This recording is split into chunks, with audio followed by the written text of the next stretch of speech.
So we've got a stark contrast there to begin with. Real Madrid, the team that Carlo Ancelotti has picked, almost exactly like the team last week, just the one change, Carvajal coming back. He was suspended last week. So Lunin is in goal, Carvajal, Rudiger, Nacho the captain and Mendy. Then Tchouaméni in midfield with Valverde and Kroos either side of him, and the front line Bellingham with Rodrigo and Vinicius. The match begins here tonight in the Bernabeu, in one of the great capital cities of the world. We're going to find out the lineup for London this evening. Bayern Munich kicking off, but they've lost possession, and immediately Vinicius breaks down the left-hand side and wins a corner off Kimmich. So an early corner for Real Madrid.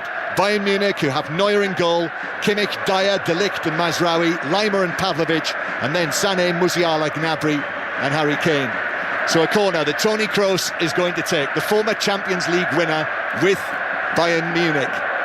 Kroos towards the back post, Bayern Munich head just gets to that, nicks it away, down into the full-back position on the right-hand side. Rodrigo loses out, and Gnabry in his own left-back position is able to just fire it forward, which gives possession back to Real Madrid. They'll be really disappointed about that, the way they've started there.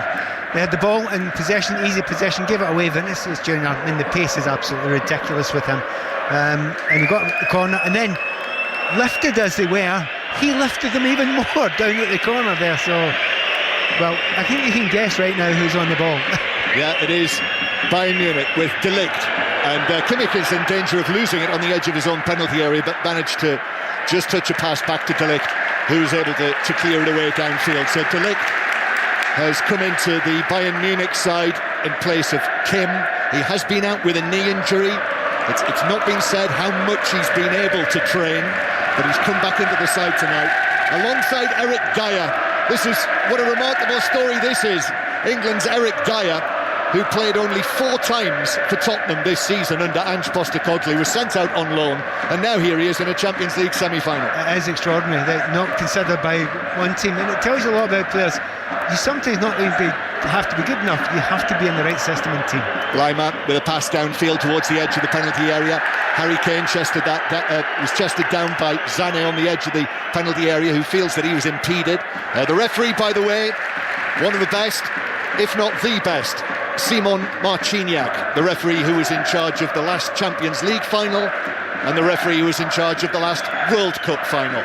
So he's the man who's been selected by UEFA for this mammoth tie between these two great clubs, and it is the most played fixture in the competition's history. 27 meetings between these two great clubs, and it is with Real Madrid just inside their own half. It's played across from the left-hand side, and then a long right-footed ball by Rudiger towards the edge of the area, which is allowed to float all the way through, even though Vinicius was challenging De Ligt for it.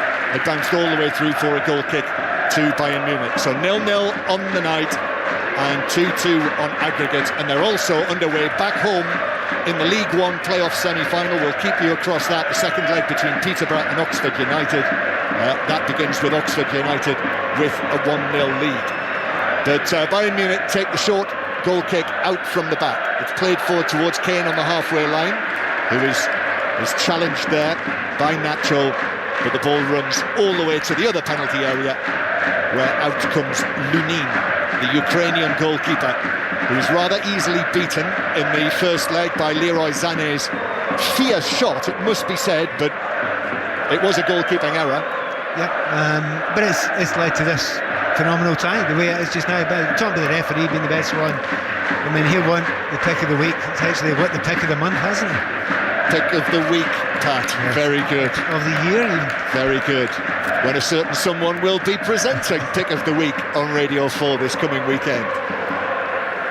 Real Madrid playing the ball through for Vinicius, but De Ligt is able to peel away and pass it back across his penalty area, and then Dyer doesn't clear, and Rodrigo now tries to pick out Bellingham on the edge of the penalty area, but that was read well by Laimer.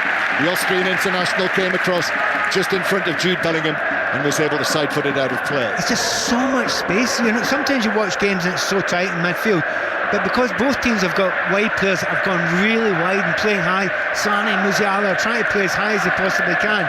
It's making a huge amount of space in that midfield there, and you just feel that there are chances going to come quite soon. Nothing absolutely clear-cut yet, but there's no doubt that at the beginning, Real are on top so far. Although the ball is won back by Sané, and now the pass from Harry Kane from the halfway line, that almost found the run of Musiala through, but the Real Madrid backline were able to deal with it. They cut it out. The white shirts are way down below us on the pitch, and honestly it feels like every single person in the home sections tonight is wearing white. It's amazing, an amazing sight in all of the various levels of this stadium. And Real Madrid in possession with Nacho. There was a suggestion that maybe Tchouaméni would play in central defence, but Nacho, the experienced club captain, the 34-year-old, keeps his place in the team, and Tchouaméni is in midfield. Here's Vinicius running at the Bayern Munich defence, bounces out to the far side, then Tchouaméni centrally, just outside the penalty area. Vinicius, now the ball to the right-hand side. Carvajal's ball in right across the 6-yard box. No one could get a touch. Rodrigo sliding in at the near post, I think was the closest to it of all of the players.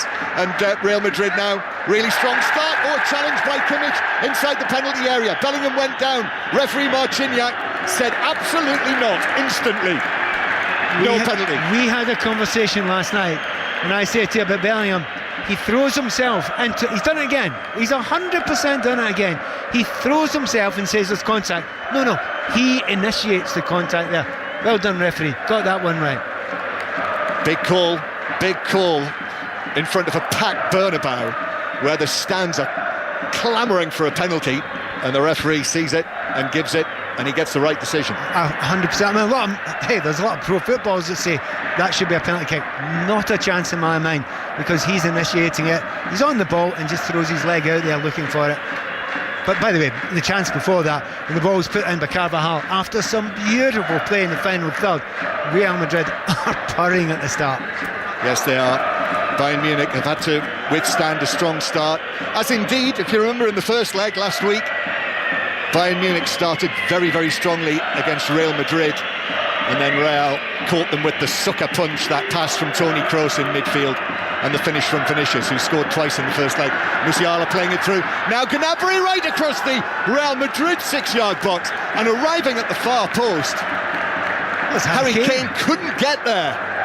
It evaded him. It was too pacey, the ball across from Gnabry, and Harry Kane ends up with his hands on his head. John, he's caught between two minds. He thinks about shooting and then thinks, oh, maybe I should pass it. He has absolutely done neither. Had he shot, a big question mark, the keeper there, although it was at an angle, but he should have found Harry Kane. Back post, tap-in he would have had. That's Pat Nevin alongside me here in the commentary cabin, high up on the dressing room side of the ground. The two coaches, Thomas Tuchel and the great Carlo Ancelotti, they look like tiny little figures down on the edge of the coaching area. Carlo Ancelotti tonight trying to reach a 6th Champions League final as a coach. What a career he's had. Bayern with the ball at the back. Dyer just knocking it across towards the Dutchman, De Ligt, and now up the right to Kimmich, who slips the ball forward. It should be dealt with by Mendy in the full-back position, who is challenged, is fouled by Kimmich, and it's a free kick to Real in their own left-back position. Yeah, there's no psychological problems for Bayern Munich. They've not come here and thought, right, OK, we're second best, we've hardly any supporters in here, we're under loads of pressure. No, they actually look really comfortable themselves in their skins on the pitch, and when they've got the ball, it hasn't been as often as Real, they have passed it really well. And sometimes that happens. If the manager says, I'm going to put 4 forwards on, the whole team thinks, right, let's go for it. Long pass from Rudiger from the back, that's easily dealt with by De Ligt, who had Vinicius closest to him, back to the halfway line. Real Madrid 0, Bayern Munich 0, and then a misplaced pass forward from near the halfway line by Bellingham, just overhit that through to Neuer, so the Germans are back in possession inside their own half. Yeah, I mean, it was the right ball, and you do need to zip the ball in now, because a player who's got a turn on goal, don't just slowly pass it in, you have to zip it in, but when you do it, you need to hit his feet just a yard out. But the right ball he attempted to make. Yeah, he was off key in the first leg, Jude Bellingham. Carlo Ancelotti said after the match he just wasn't right, suffering from cramps, Carlo Ancelotti said. as Pavlovic for Bayern Munich plays it out to the far side. It's just kept in by Kimmich, but then Sané can't control it because it was a last-ditch stretch to keep it in by Kimmich. So Real Madrid are back in possession. But he did score Bellingham at the weekend, so he's now got 22 goals this season. In his first season at Real Madrid, that's as many as Gareth Bale scored in his first season with Real Madrid. And outside the ground, we were struck by how many Real Madrid fans wear number 5 Bellingham shirts. Hundreds and hundreds, if not thousands, of replica shirts with the Englishman's name on the back. It did actually look like the most common one of all the Real Madrid shirts, and I suppose in some ways he is a classic Real Madrid player because he's comfortable, he's confident, bordering close to arrogance, and his belief in his abilities. They do love that elegance here. And here's another one, Kroos, just like that, as Pat was describing, hits a pass from the halfway line for Carvajal to chase down the right. Bayern Munich are able to clear it away, and Real Madrid start again, the kings of Europe, the 14 times winners. They're chasing 15, which is La Quinceava, the 15th title, way ahead of anyone else. Bayern Munich, however, one of the other 3 most successful clubs in this competition's history. Real Madrid with the ball in the centre circle.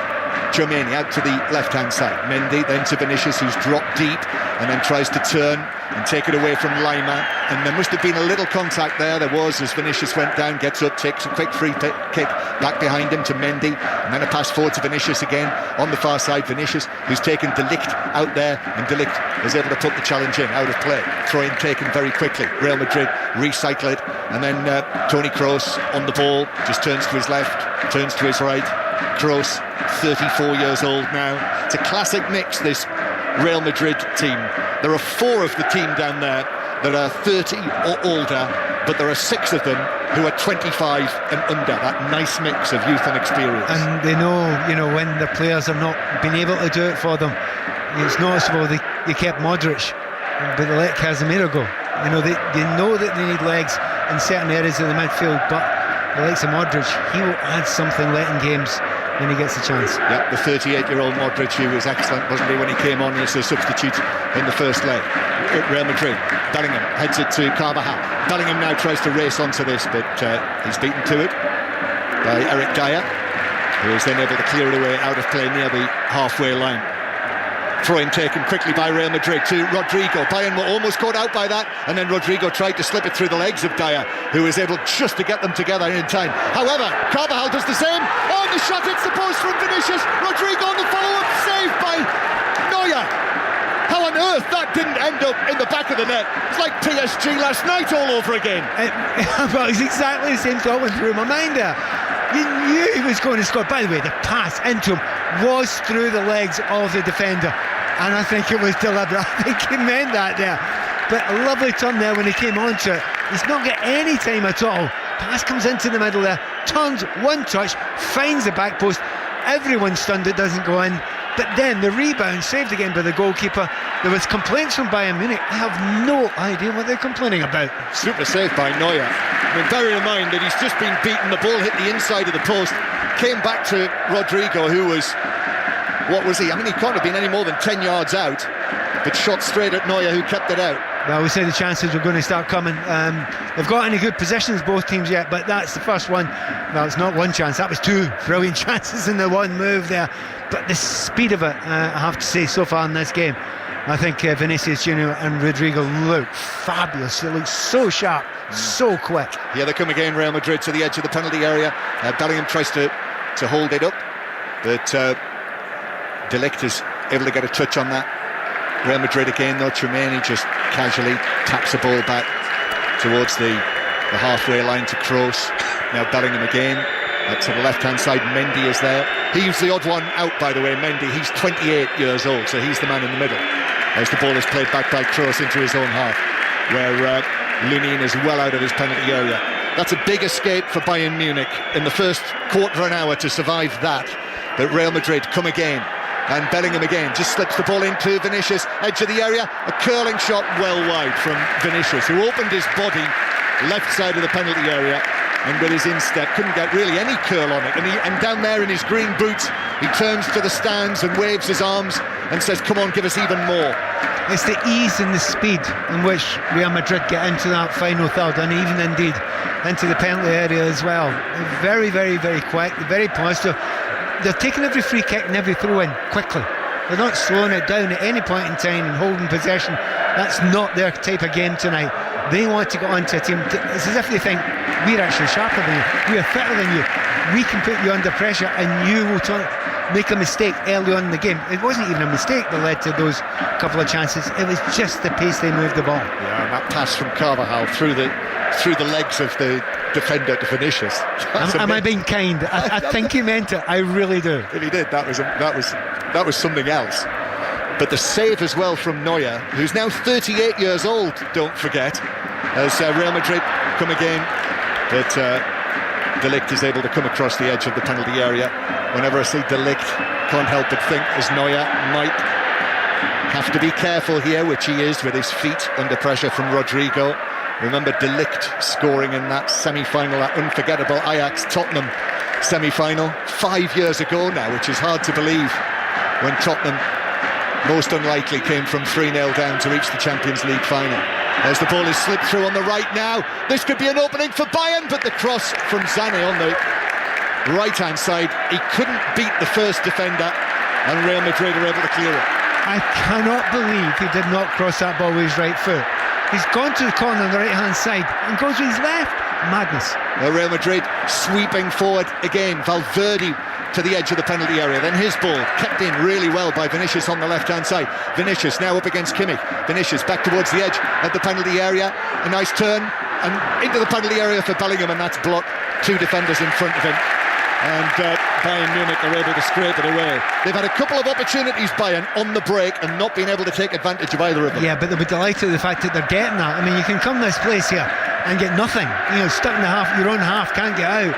Now, they are under that bit of pressure, and that is what I expected to see. I expected an open game. I expected a long game where players would get beyond defences, and that's, I mean, 2 or 3 times Bayern Munich have done it. Problem for them is it's happened 4 or 5 times against them, and it's happening again. Rodrigo couldn't find the pass through. It was intercepted by Pavlovic on the edge of the penalty area. That was a big call from Thomas Tuchel tonight.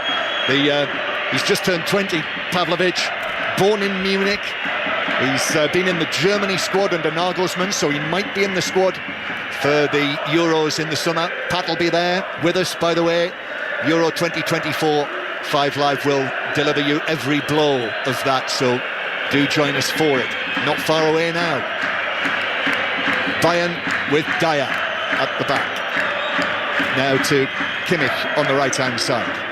Lima and Bayern are enjoying a little bit of possession inside their own half. Out it comes to the left-hand side where Mazraoui, the Moroccan left back. Davis is on the bench again for Bayern Munich. He plays it infield towards Eric Dyer and then all the way back to Neuer. It really was an excellent reaction save, the way that he managed to recover from... He was down on the ground, having been beaten by the shot that hit the post. Yeah, and I mean, first of all, the age doesn't seem to have any effect at all. He's had bad injuries. He's come back looking as good as ever, and remember, he is a pioneer trailblazer of goalkeeper, isn't he? Yeah. When you talk about the goalkeepers that are playing out for the back now, he's been doing it for 2 decades. It's a little bit of something between Mendy and Lima, and actually the assistant on the far side ran onto the pitch to get in between the two of them. Whether something was said, there was a little push, no more than that. The assistant came on the field to stand between the two players. I don't think the referee will be delighted with that. Is that not his jurisdiction? Well, you would have thought that, but I guess, you know, this is a team, as I say, that has refereed and officiated together the biggest occasions, so I'm sure that... Yeah, they basically want this game to come out with no real difficulties, with nothing blowing up if they can possibly help it, so it did actually manage to calm the situation, so yeah, I'll say that again, well done, the assistant. Sensible officiating, because, you know, on a night like this, a spectacle like this, an occasion like this, we don't want a red card to dramatically change things. That's why I'm delighted the referee didn't get carried away with that first shout for a penalty kick from Bellingham, because you could do that and you think, well, you're ruining the game. It's the referee that's making the decisions here. by giving something that's super soft. Yeah, as Bayern Munich now halfway inside their own half. That's won back by Lima, although Rodrigo felt that he was being fouled, and then Valverde puts in a challenge on Lima, knocks him down. It's a free kick to Bayern halfway inside their own half. 20 minutes played here in Madrid. Real 0, Bayern Munich 0. Let's get an update from Peterborough Oxford United with Charlie Slater. 20 minutes played here as well. Peterborough 0, Oxford 0, which means it's still 1-0 to Oxford on aggregate. But here come the Posh down the left-hand side. Peterborough on top, but Oxford dangerous on the counter-attack. Bolton await at Wembley in 10 days' time as Burrows puts it to the back post. Cipriani heads it back across, and the attack will die a death. 0-0. Bayern Munich on the attack down the left-hand side with Gnabry, edge of the penalty area, trying to find a way through. Too many white shirts, and they're able to come out with the ball, and it is Toni Kroos. Kroos pass towards the left-hand side to Bellingham. Bellingham forward beyond Rodrigo, and Bayern Munich have that on the edge of their own box. I absolutely love the pace of this game. It's non-stop. Nobody's sitting back thinking we'll slow it down when they're getting a chance to attack. And Bayern, I have to say, I'm very, very impressed with them so far. Yeah, they're under pressure quite a lot. They're not sitting here. They're here not to get a draw, not to go to penalty kicks or extra time. They want to go and win this game, and that's really well done to them. Let me tell you, Fiorentina are through to the Europa Conference League final. 1-1 tonight in Belgium against Club Brugge. So Fiorentina win that 4-3 on aggregate. So it'll be Fiorentina who Aston Villa will play in the final in Athens, if they're able to get through, find a way back tomorrow night. And we will have commentary. This time tomorrow, you'll be listening to Ian Dennis and Neil Lennon, who will be inside the Georgios Karaiskakis Stadium in Piraeus. So don't miss that. Also an 8 o'clock kickoff. Bayern Munich in possession inside their own half. Real Madrid have had much more of the match so far, but Bayern have caused problems on a couple of occasions. But Vinicius' shot against the post, the closest we've come.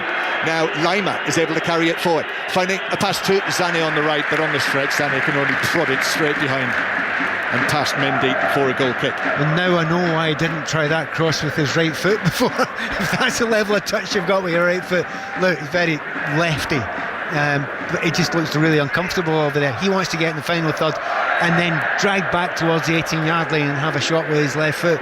Now, there's one noticeable thing so far that's really interesting tactically. Harry's hardly got a chance, hardly get a kick so far.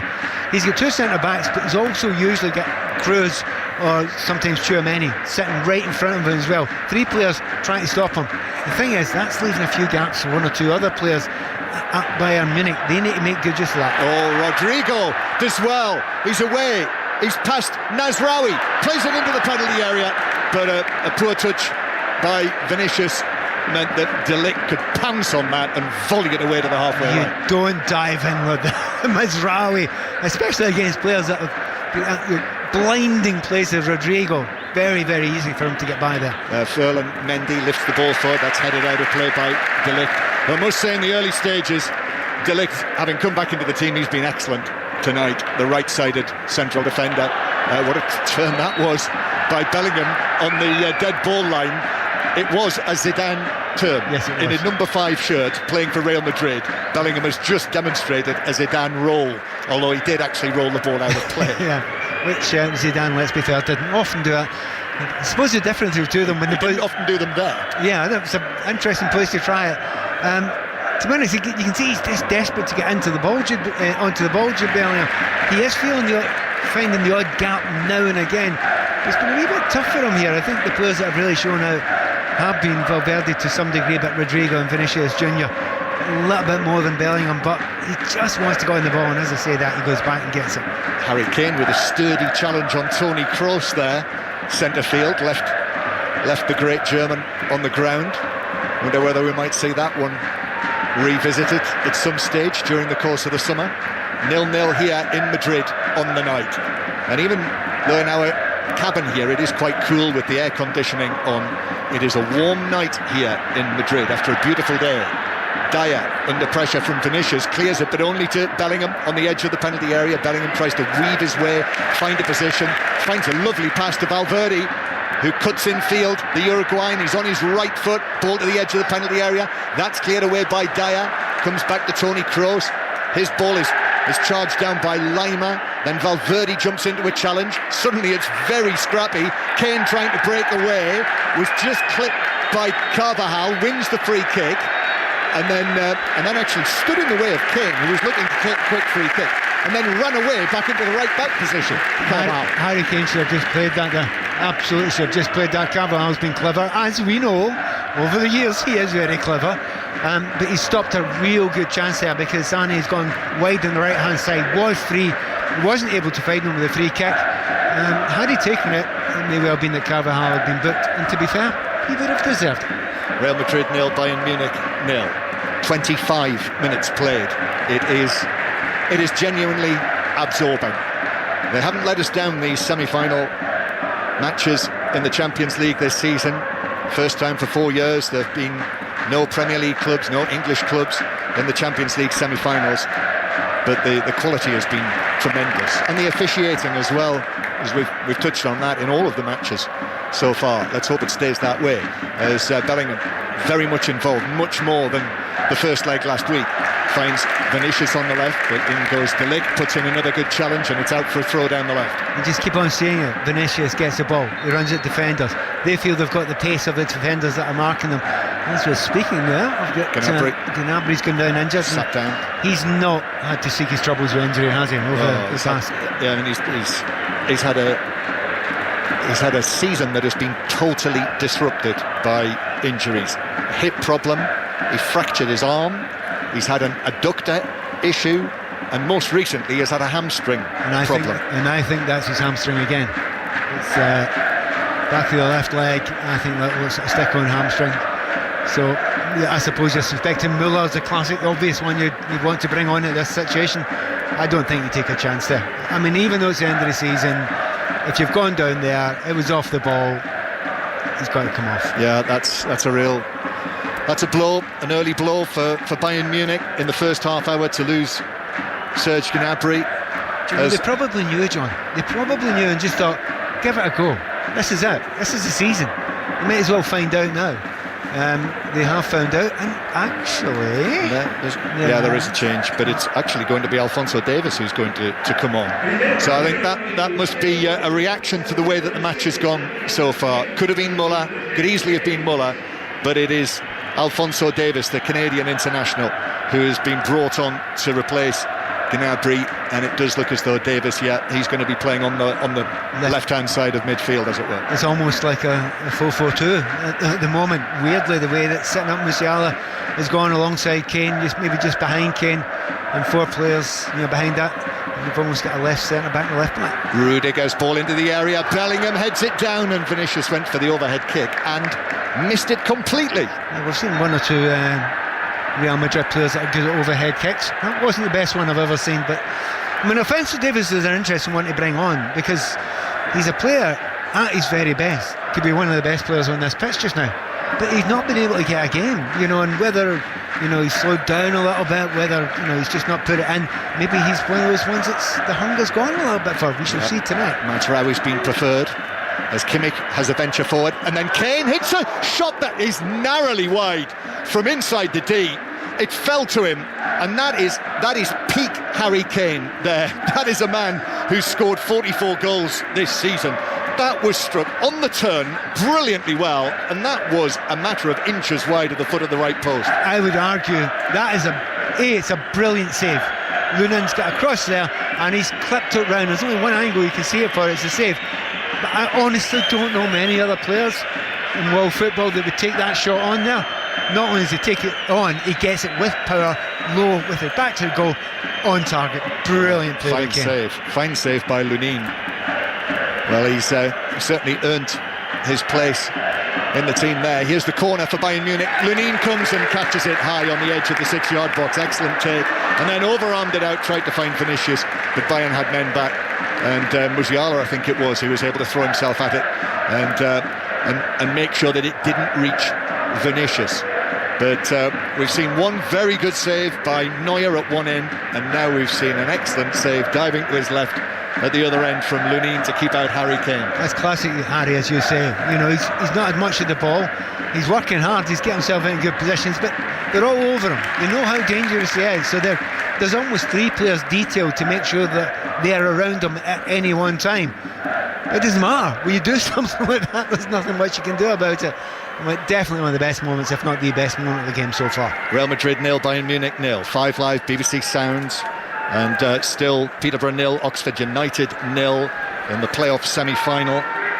Harry Kane, Bundesliga top scorer, Champions League joint top scorer this season with Kylian Mbappe, with the 8 goals that he scored in this competition this season. Harry Kane could become the first Englishman to be the top scorer in a season in the European Cup or Champions League since, I wonder if you know who.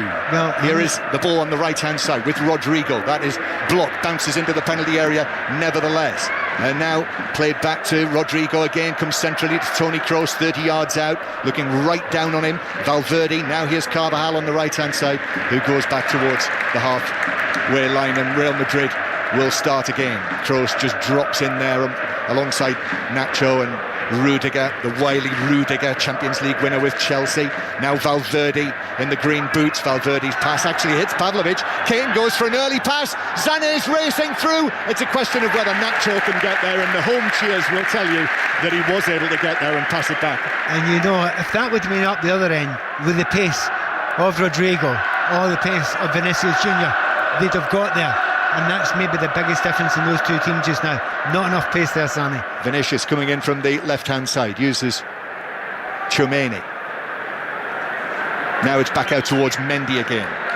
Further back towards the halfway line, Toni Kroos, right-footed pass from him. Only Toni Kroos looks like that when he hits a pass like that. Carvajal, though, goes back towards the halfway line. Still 0-0 here, still 2-2 from the first leg. And Rodrigo, who's actually just for the time being drifted out towards the left-hand side. Rodrigo, the number 11. Back it comes to Toni Kroos. He's setting the pace, Kroos. Carvajal with the pass in. That's headed away by Eric Dyer. Comes out to Kroos, wins a header on the edge of the penalty area against Pavlovic. Back centrally, Tchouaméni. Now on the edge of the box, Rodrigo's shot. That hits the back of De Ligt inside the penalty area. Just turned his back, kept his eyes on it, but turned his back. And actually it's set Bayern Munich away on a counter-attack, but Kane can't take advantage. And his pass just gives possession back to Real Madrid. It's a real shame for Harry Kane there. It's a poor pass, but his pass before that was brilliant. He is so core to all the good things that happen for Bayern Munich. But once again, just that little period there, started putting a little bit of pressure on against Real Madrid. The quicker they move it, the better they look. And that's the last thing that Thomas Tuchel and his team want to happen just now. But it's strange the way it's playing just now. It is 4-4-2. It's really unusual. Musiala is playing up beside Kane as much as possible. Very old school tactic, that. Yeah, and also Carlo Ancelotti, a little change by him. Rodrigo has stayed out on the left, so Vinicius is now quite central, and Valverde is very advanced on the right-hand side. I thought maybe they would revert into the positions where they started the match, but it has just stayed like that, and that's a wasted pass by Carvajal. Neuer has the ball in his own fullback position. It was funny that, because Rodrigo, the last time he got the ball on the right hand side, he absolutely shredded the fullback Mazraoui. And what happens next? You change wings. That's not what you want to do when you're a winger. When you've just done them, you want the ball again. 33 minutes on the clock here in the fabulous city of Madrid. If you've never been, I would very much recommend it. It's not a place that tends to get talked about, but it is a great looking city. Real Madrid, great looking footballers. Toni Kroos passes it forward to Carvajal, then it comes back to Kroos again. He is dictating the pace of the game, the way it is played. He's hitting those passes. One moment it's to the right, now it's to the left, and Mendy and Rodrigo together. Back it goes towards the bearded Nacho near the halfway line. Kroos again drives the pass, right-footed, right to Valverde. Valverde back to the edge of the penalty area. That's headed down by De Ligt, and he's headed it forward to Harry Kane. And Kane has Musiala ahead of him. Crosses the halfway line now. Kane, though, is challenged by Valverde, who is able to win a throw-in for Real Madrid off the Bayern Munich number 9. This is again a bit of a shame. Harry Kane, twice he's given the ball away, and this time he had Alphonso Davies flying up the wing. The problem for him was the two players made exactly the same run. You shouldn't be doing that, because that's much easier. It caused a problem there, and Harry Kane in the end ran into traffic. Players should make different runs to stretch defenders. 0-0. Real Madrid, who've just been confirmed as the Spanish champions yet again after the results at the weekend. And he did rest players, Carlo Ancelotti. Actually made 9 changes to the team that started at the weekend against lowly Cadiz. But they won the title nevertheless, thanks to Barcelona's result. And you know, it still looked a good team, didn't it? Yeah, very good. A very good team. Bayern Munich are actually struggling now. They could be caught by Stuttgart after they lost to Stuttgart at the weekend. And it is Real Madrid with Bellingham bringing the ball in from the left-hand side, hits the shot, but straight into Lima, who went with him. And then on the halfway line, Musiala battling for it with Rudiger, and it's Rudiger who comes out with the ball. And Real Madrid now again turn and start to come forward on the left side with Vinicius, who's back out on the left flank. Vinicius taking on the 2 defenders. He's beaten them both, and he beats Lima again, but then eventually they're able to get the block in, and it bounces away out of the penalty area towards Musiala, who's been forced by Nacho to go further back into his own half. A lovely little piece of footwork there near the halfway line from Kimmich. Yeah. Honestly, I've not seen a dummy like that for half a century. It's such an old school dummy, but he fell for it. Classic, well done Kimmich, who's playing right back tonight, and he would much rather be in midfield and more involved in the game, but needs must in situations like these. Yeah, that's Pat Nevin, who pulled off the odd dummy in your time, Pat, didn't you? I was just saying, I mean, you learn them all, and I've looked at that one and like, again, slight jaw-dropping. Wait a minute, we still use that one? He's gone to the archives for that one. Yes, well, Real Madrid 0, Bayern Munich 0. If it was effective then, it can still be effective. Here's Lima, and to his left to Pavlovic, and then back to Lima again, who will go back into his own half. Into the last 10 minutes of the first half, still waiting for the first goal of this second leg, and likewise in the second leg of the League One playoff semi-final, where it is Peterborough 0, Oxford United 0. Now Sané on the right-hand side, but Mendy goes in, makes the tackle, excellent tackle as well, took the ball away, gave it back to Bayern Munich though, and Bayern, here's Mazraoui, the Moroccan, Alphonso Davies, the substitute, having come on for Gnabry, back towards halfway line, and Mazraoui, Pavlovic will curl a low pass along the halfway line to De Ligt, then through the middle to Lima, and Lima just knocks it back to Eric Dyer again, just tugs the ball to his left. Eric Dyer, who will become a Bayern Munich player. He's on loan now, but he will become a Bayern Munich player on a permanent basis once his Tottenham contract runs out at the end of this season. Here's Kimmich in a more familiar area for him, centrally, plays it through to Lima on the edge of the box. Bellingham with a challenge. Lima plays it square, now just outside the area. Musiala, Lima is challenged, good challenge as well from Bellingham, back in front of his own penalty area. And Real Madrid break forward down the left-hand side with Vinicius. Vinicius is challenged well by De Ligt to put it out of play. Good tackle. You're absolutely right. He has looked very, very good, De Ligt, in this situation. Just watching Real Madrid, if you're going to be very picky and look for a weakness, the area just in the kind of left midfield, between the left centre-back and the left full-back, the wingers are not coming back, just as I say that. Yeah, Vinicius tried to go past De Ligt again, who put in the challenge, and he went down, Vinicius, but it's a free kick. I don't think you've spotted it before you even seen it again. I don't think there's a touch. I'm not sure there is a touch at all. Actually, we're seeing a different bit of replay there in front of us, but he's went to ground there, and I think he waited for the touch and it never came. The referee's given it, however. Yeah, free kick then for Kroos. It's good position this, halfway inside the Bayern Munich half, out towards the left-hand side. Kroos raises his right arm and then delivers the ball towards the back post. De Ligt was underneath that to head it away. Comes out to Valverde, who hits the shot that nearly knocks Musiala off his feet. He was only a few metres away from it when it hit him. Ball is angled back out to the left-hand side. Ball in from Vinicius, a touch, a cross goal and a lovely save. Neuer diving to his left. The touch was on the edge of the 6-yard box, and Neuer had a great sight of that, leapt to his left and pushed it away. I think Rodrigo with the contact, Or did it go all the way through? I think it did, you know. Not sure anyone in the middle got a touch. That makes it an even better save. How many times have you seen a ball left-hand side, called in with the right foot, players run across it, and it just goes in at the back post at pace. Keeper went expecting it to be touched. When it wasn't, he still managed to react and save it. That's another phenomenal save. Kroos for the corner from the right-hand side, attempted flick, but there was a defender in there as well, and the flick is blocked behind for a second consecutive corner. So a second consecutive corner for Real Madrid that Kroos was waiting to take. This time the delivery is towards the penalty spot. It's headed away for Bayern. Edge of the box, Carvajal leaps, heads it back out to Kroos. Kroos now back to Vinicius, and Vinicius onto his left foot, then onto his right, plays it with a deflection into the penalty area, and then it's cleared away from inside the box by Mazraoui. And Real Madrid will start again from the halfway line. Into the last 5 minutes of the first half now, still 0-0. But Neuer's had a good night now. A couple of important saves as Kimmich charges the ball down on the right-hand side, and Bayern might be able to come forward here, but they're back in position, Real Madrid, very quickly.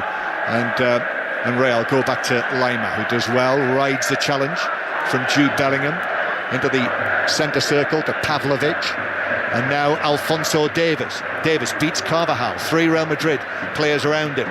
Davies under pressure, uses Mazraoui, now Pavlovic again, Lima, and again Bayern Munich with the ball near the centre circle. Lima goes to Kimmich on the right-hand side. Kimmich just waiting, thinks about the ball into the penalty area, and Sané knocks it back towards the halfway line. And an opening goal in the Peterborough-Oxford second leg, Charlie Slater. And London Road has come to life because Peterborough lead on the night. Josh Knight at the back post from a Burrows cross, slides it home. It's 1-0 Peterborough on the night, and that means it's 1-1 on aggregate. All square there, just like this tie in the Champions League. And by the way, the Bolton Wanderers sporting director Chris Markham is due to join us at half-time to talk to Mark Chapman about last night's event, so don't miss that if you're a Bolton Wanderers fan during the half-time break in this match, where Real Madrid have a goal kick. Ball just overhit a pass from centre field by Sané, and it's a goal kick for Real Madrid, Pat Nevin. Well, I wouldn't want to use the word comfortable, but they've looked much better this last 10 minutes, not been put under as much pressure, and that's sometimes the worst thing that can happen against Real Madrid, because they can break on you, but they have grown into this game, and that's sometimes when you relax too much. But right now Thomas Tuchel will probably be the happier of the two managers. Still 0-0, and Bayern Munich enjoying some more possession here, and it is Pavlovic, a surprise choice ahead of Goretzka. Back to Eric Dyer, and now Kimmich again just stepping into the midfield, gives it to Pavlovic to his left, and then across here to Musiala, who's dropped rather deep, almost to the halfway line. Mazraoui, and Bayern go back into their own half. Again, that noise is coming out at the end behind the goal to our left, and once again those white and purple Real Madrid flags start to be twirled around in there as Bayern Munich are able to cross the halfway line with Musiala, who is under pressure from Valverde. Here is Davies though. Davies into the penalty area now. Carvajal backpedaling, ball across towards the edge of the box. Lima was beaten to it by Bellingham, and then a curling shot is comfortably dealt with by Lunin.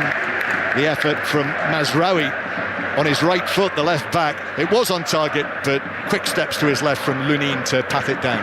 Do you know what? I've been waiting for that for a wee while now. In the past, you've watched Alphonso Davies and his left back, left midfield, left wing. He's everything, right? He's got brilliant pace. Carvajal is a fantastic player, but he's getting on a little bit now, and he's not getting anywhere near that pace. If I was Thomas Tuchel, I think that's a really sensible move he's made. Brought him out there. That's his first chance for a one-on-one, and he did run at him. He needs to keep on doing that. He needs to keep on asking questions of Carvajal, because there are a few weaknesses in this Real Madrid team, and he's not a weakness, but you can get at him with pace. Yeah, I remember Carvajal in the great Kiev final having to go off injured early on in that match, but he's been a part of all of this recent success when they've won this competition 5 times in the last 10 years. Carvajal in his 11th season as a Real Madrid player. Bayern Munich with Musiala, who was made in England but was born in Germany, Musiala, and he could be one of the big stars for Julian Nagelsmann's Germany squad during the course of the summer. Pass from De Ligt was a little short, so Vinicius is onto this and wins it back from Kimmich, and now Vinicius is able to bring it down the left wing, play it then infield towards Kroos. Kroos through the middle to Bellingham. Bellingham turns, got Bayern Munich men either side of him, and then Vinicius for the touch, which just gives possession back to Bayern Munich. And again, Jude Bellingham's fallen out of the game a wee bit, hasn't he? He's not really got a lot of the ball in the last 15 to 20 minutes, looking for the free kick there. Once again, definitely wasn't a free kick. And right now, I mean, honestly, Ancelotti won't show anything, but there's that pace I was talking to you about. So Davis nearly gets away. But I think Thomas Tuchel would be so happy at half-time here. Maybe just 1 or 2 more half chances they could create, but these last 10, 15 minutes look to me like slightly the better side. Yeah, well, he'll certainly be happy with his goalkeeper, the excellent, ever excellent Manuel Neuer, with the saves that he made, as Lima passes the ball forward towards Kane, but Lunin is out sprinting feet first to the edge of the penalty area, and from inside the box actually just kicks it away downfield out for a throw. Don't do that with Harry Kane. He tries to play it in an area where Harry Kane's to run onto. Don't zip it into his feet. It's okay, he can deal with it. It doesn't matter what happens. If the ball comes to his feet, he will control it, get it out and get a shot on target. He's trying to play it into space. Wrong ball, Harry will be furious. And there we are, the 1 minute of added time at the end of the first half is ended by referee Marciniak, and Carlo Ancelotti gives absolutely nothing away as he turns and just sets off down the tunnel. Thomas Tuchel following him, the rest of the players too, and it has been, you cannot take your eyes off it, can you, Pat? Real Madrid with the dominant force, Neuer with those saves that I was talking about, but also Lunin making a very important stop, a diving save from Harry Kane at the other end, where Bayern did manage to create openings. They did, and the game has been end to end. Not huge amount of chances, but there have been chances there. Playing at this pace, it will keep on opening up. They can't keep on going at this time of the season at this pace without certainly players getting tired, but also mistakes getting made. People do get tired, not just physically but mentally as well. But those last 10 or 15 minutes, absolutely Bayern Munich looking slightly the better side, and Harry Kane is slowly but surely coming more into it, which will be a worry for the Real Madrid fans. Yep, on a beautiful spring night under the closed roof here in the Bernabeu, we are no closer yet to knowing who's going to play Borussia Dortmund in the final at Wembley next month. Real Madrid 0, Bayern Munich 0 at half-time. Pat, the pace that the game is being played at, do you think that might be one of the reasons why there haven't been that many chances created? Maybe the final ball, the pace on the final ball, because it is so quick. Yeah, to some degree, but you know, I respect everything from these players. There's top quality players here, and they should be able to thread those eye of a needle balls. I mean, you watch it every week. You watch De Bruyne doing it every week. You watch the real top players can do it.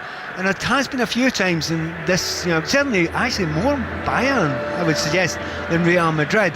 There was that ball right at the end, I'm sure you're watching it. The ball should have been zipped into Harry's feet when he was on the 18-yard line.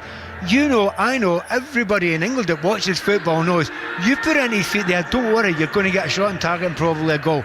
And then he puts it into space. Don't do that. Just making those right decisions. But they are, you're right, they are rushed into it, because when you get half a yard, you ain't getting any more, and you need to do it quickly then. There is a penalty, or there was a penalty, at London Road. Scored or missed? Charlie Slater. Scored by Oxford, which means it's level on the night, but that Oxford have restored their 1-goal advantage. Now 2-1 on aggregate, won by Cameron Brannigan, edge of the box. It could have been a penalty the first time. He's absolutely smashed the free kick into Josh Knight, who's only just given Peterborough the lead at the other end. He went down holding his face, but the referee wouldn't be fooled. It was handball, there were no complaints, and Brannigan made no mistake. 1-1 on the night, 2-1 to Oxford on aggregate. One of the other things, Pat, Nevin as well, you know, constant discussion about styles and playing out from the back and so on and so forth. There's a great stat doing the rounds at the moment that No outfield player has completed more than 15 accurate long balls in a single Champions League match this season. You're going to say except now, aren't you? Except tonight. And Tony Kroos has done that in the opening 41 minutes. Exactly. And it was very clear. The complete and utter control. It was pure. It was quarterback. I know you love your NFL. It was pure quarterback. Now, a lot of them happen side to side and not through balls, which are that much harder. But they have been pinged, they have been beautiful, they have been like one of your 7-ounce chappers. They're just beautiful to watch, straight over these players. But, you know, the even better ball, you know, is maybe the one that a Modric would play when you do that, but it's going in at the 18-yard line. Do you know what? I suspect he'll try that in the second half. Fascinating first half, really tantalising second half to come. Goalless on the night, 2-2 on aggregate. Earlier, Fiorentina beat Club Brugge 4-3 on aggregate. It was 1-1 this evening. They got a penalty 5 minutes from time, did the Italians. So that has put them into the Europa Conference League final. So if Villa get past Olympiacos tomorrow night, and that is a big if, they're 4-2 down, remember, then Villa would take on Fiorentina in the final of the Europa Conference League. Commentary on Villa Olympiacos on 5 Live Sport tomorrow, all the build-up from 7 o'clock. They're still playing at London Road, as we heard from Charlie Slater. Oxford had got that equalising penalty, so it's 1-1 on the night as they approach half-time. 2-1 to Oxford on aggregate. 9 minutes to 9. This is 5 Live. Jill Mackenzie has the news. Listen on BBC Sounds. This is BBC Radio 5 Live. Thanks, Mark. Good evening. Conservative MPs have reacted with surprise after the Dover MP, Natalie Elphicke, decided to defect to Labour. They had seen her as being on the right wing of the party. She said she was going because Rishi Sunak had failed to stop the boats and was presiding over a tired and chaotic government. It's the second defection in less than a fortnight, which our political editor Chris Mason says is highly unusual. You'd be forgiven for thinking that folk here swap parties all the time after the last couple of weeks. Actually, if you go back a couple of years, there was a chap called Christian Wakeford who swapped from the Conservatives to Labour. Before that, you have to go back 27 years to find an MP who left the governing party and went to the main party of opposition. The head of the World Health Organization is warning that hospitals in southern Gaza have only 3 days of fuel supplies left as Israel's offensive continues on the outskirts of Rafah. Israel says it's reopened the Kerem Shalom crossing to allow aid into the strip, but the UN says none has been delivered. The new First Minister of Scotland, John Swinney, has appointed Kate Forbes as his deputy. He'd promised her a significant role when she decided not to stand against him for the SNP leadership. A couple from Port Talbot in South Wales have admitted leaving several restaurants without paying. Bernard and Anne McDonough and their children ran up bills totalling more than £1,100. They'll be sentenced later this month. The BBC's Colette Hume was at Swansea Magistrates Court. Mrs McDonough would go and attempt to pay the bill with a card that will be declined. Then she tells staff, oh, hang on a minute, let me just go and fetch another card out the car. I'll leave one of my children here with you. She goes to the car. The child who's left with a mobile phone, the phone rings, the child goes outside, the family disappear. And the American musician Steve Albini has died at the age of 61 after having a heart attack. He was one of the defining producers of the grunge era, working with Nirvana, PJ Harvey and the Pixies. Coming up on Sunday. Look at her go, Leah Colton, Garcia in the centre, Garcia! It is a huge day of football on 5 Live. Wow, what a game, what a performance! 2:30. Tottenham face Manchester United in the Women's FA Cup final, live from Wembley. History! And just look what it means to these players! And at 4:30, Arsenal travel to Old Trafford to take on Manchester United. Good first touch from Saka. Works it onto the left foot and curls it into the bottom corner. 5 Live Sport. Listen Sunday from 12 on BBC Sounds. This is 5 Live Sport with Mark Chapman. On 5 Live. Listen on BBC Sounds. Goalless in the Bernabeu between Real Madrid and Bayern Munich. So that's 2-2 on aggregate in the Champions League semi-final second leg. Let's go to London Road. Peterborough against Oxford. Half-time in the League One playoff semi-final, second leg. Charlie Slater. They're always fun, these. Peterborough 1, Oxford 1. Mad end to the first half. Peterborough in front in the 41st minute from Josh Knight, sliding home at the back post. Oxford quickly level, though. Eventually, handball called against Harrison Burrows, blocking a Cameron Brannigan free kick with his hand. Penalty awarded. Brannigan found the bottom corner. It's a body blow for Peterborough. It's 1-1 on the night. 2-1 to Oxford on aggregate, and boy does it set up the second half nicely. It really does. Bolton booked their place in the League One playoff final last night. They beat Barnsley 5-4 on aggregate. Their sporting director Chris Markham joins us now on 5 Live Sport. Evening, Chris. Evening, Mark. Charlie there just said they're always fun, these, and I thought, that's a good place to start with Chris. No, it wasn't fun last night. For the last 20 minutes, you just go through so many ups and downs over both the legs, really. For us, we were comfortable and then not so comfortable and then comfortable again and then very uncomfortable. I said, you had that lead from the first leg of 3-1. Barnsley scored first last night. You then scored twice in a couple of minutes before half-time to be 2-1 up at half-time. They then scored midway through the second half and then got a third with 15 minutes to go, which led Ian Evatt, your manager, to say that was one of the most unenjoyable 15 minutes of my life. What are you doing in those 15 minutes? Oh, I mean, we discussed this last night. It's better to be playing, at those times. You're pretty helpless from the stand, but, we've got a lot of trust in the players that, that they've been put in the right positions to see the game out. Obviously, you need a bit of a rub of the green as well at times. But, you're just watching on. It's the worst place to be, sat watching. And I know Ian said the same, stood at the side, more or less helpless. I mean, the flip side of that is that because of the nature of it, in many ways, there are lots of Bolton fans who are saying that atmosphere last night was one of the best they've ever witnessed. Which, you probably won't like me saying this, but if it had been a routine 2-0 win last night to go through 5-1 on aggregate, it might not have had the same oomph to it. Yeah, that's exactly right. We spoke about that today, actually. I didn't feel it last night, but, it's almost like an iron sharpens iron type moment where, we've had to really dig in. We've had to show some resilience. The fans were incredible, particularly the last 10 minutes, sort of willing us over the line. And, there's certainly no complacency. And, there was a real feel-good atmosphere from everybody, really, once the relief had settled down. What was the sort of a mental state of everybody going into these playoffs then, bearing in mind the tight race for automatic promotion in the division? Yeah, we obviously had the same goal as Portsmouth and Derby managed to achieve, and we didn't manage to make it in the regular season.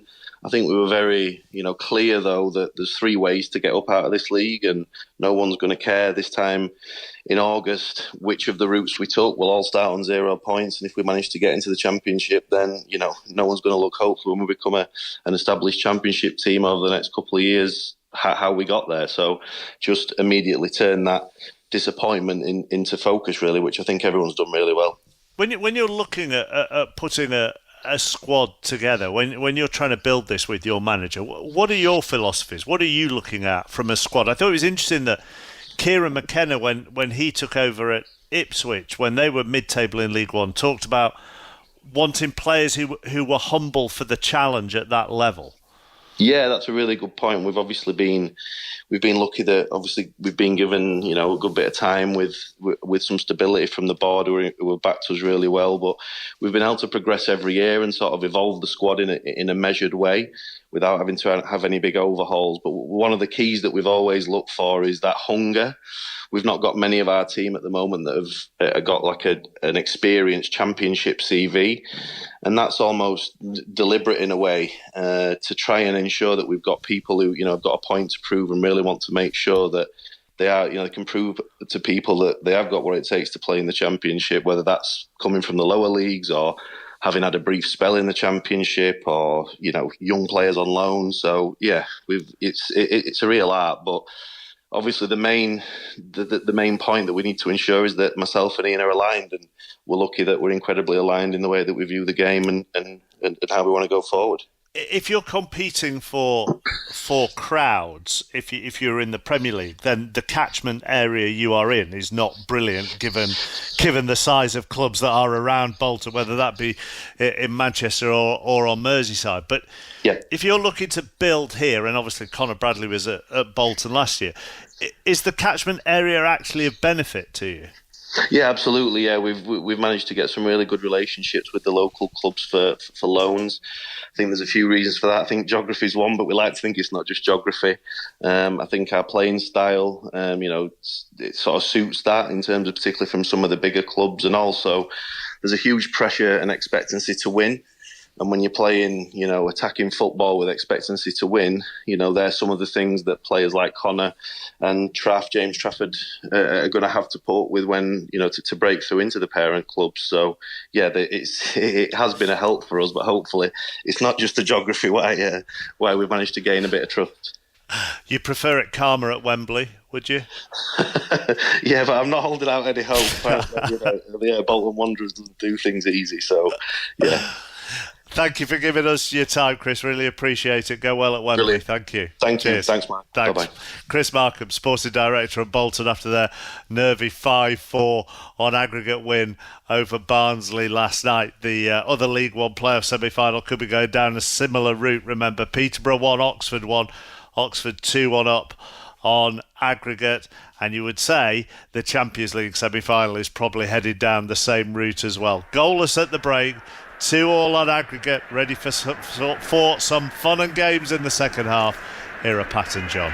Yeah, let's hope so. Yes, welcome back inside the Bernabeu, everyone. Real Madrid 0, Bayern Munich 0, 2-2 on aggregate. No changes at half-time, so Real with Lunin in goal, Carvajal, Rudiger, Nacho and Mendy, Tchouameni with Valverde and Kroos either side, then Jude Bellingham, Rodrigo and Vinicius. There's the whistle from referee Marciniak. Real Madrid, all in white, who get the second half underway, playing the ball back to their goalkeeper Lunin.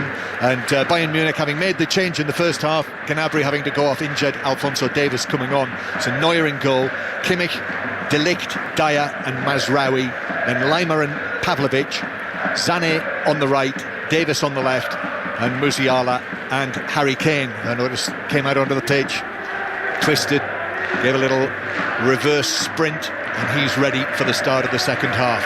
The winners to play Borussia Dortmund at Wembley on Saturday the 1st of June. You'll hear commentary here on 5 Live that Saturday night. Vinicius with the ball on the left-hand side as Real Madrid attack, as they like to do, to the end to our left where the massed ranks of the white shirts are. And now they've managed to pull a ball across, and it's hit wide by Valverde. Deflected wide in the 6-yard box. What an opportunity that was. Good grief. Well, brilliant. First of all, Vinicius Junior, brilliant down the left-hand side. Just wonder if that's actually just brilliant defending. Does he get in front of him there? Because he's got to the byline. Kimmich is left for dead. He's swiping it clean mid-air, nothing at all. Actually, it is good defender, isn't it? He gets in there. Man used to get his body in front there. And it's all about positioning. Having said that, he goes to the byline, and I think maybe Vinicius Junior could have done slightly better with the ball in. Yeah, excellent defending, must be said. The block as Valverde was stretching for it, but here's Davis at the other end for Bayern. Davis with a shot, it's deflected up and over the top of the bar, and Lunin for a moment there, he was grasping at thin air, desperately hoping that was going to drop over the top of the crossbar. To corner to Bayern. Well, Bayern are loving it because they're going towards their small section of supporters. 1, 2, 3, 4 tiers up. You have to count them, those aren't many. But that is a great... I mean, there have been a few chances each side there. It is from an angle there, but because it takes a deflection, it could have gone anywhere. It just went over and no more. Again, a bit end to end. That's what we want to see. Yeah, corner for Bayern. Left-footed. Davis plays it in to the edge of the 6-yard box where it was headed away to safety by Kroos on the edge of his 6-yard box. Nacho it was, who was able to stoop and get the header away. On the right-hand side, Musiala for Bayern. Bayern Munich tonight in the almost all-black kit. Sort of grey numbers on the back of the black shirts, as De Ligt has the ball inside his own half, and then Kimmich, I think he's going to almost retreat to the edge of his own penalty area. Plays it across to England's Eric Dyer.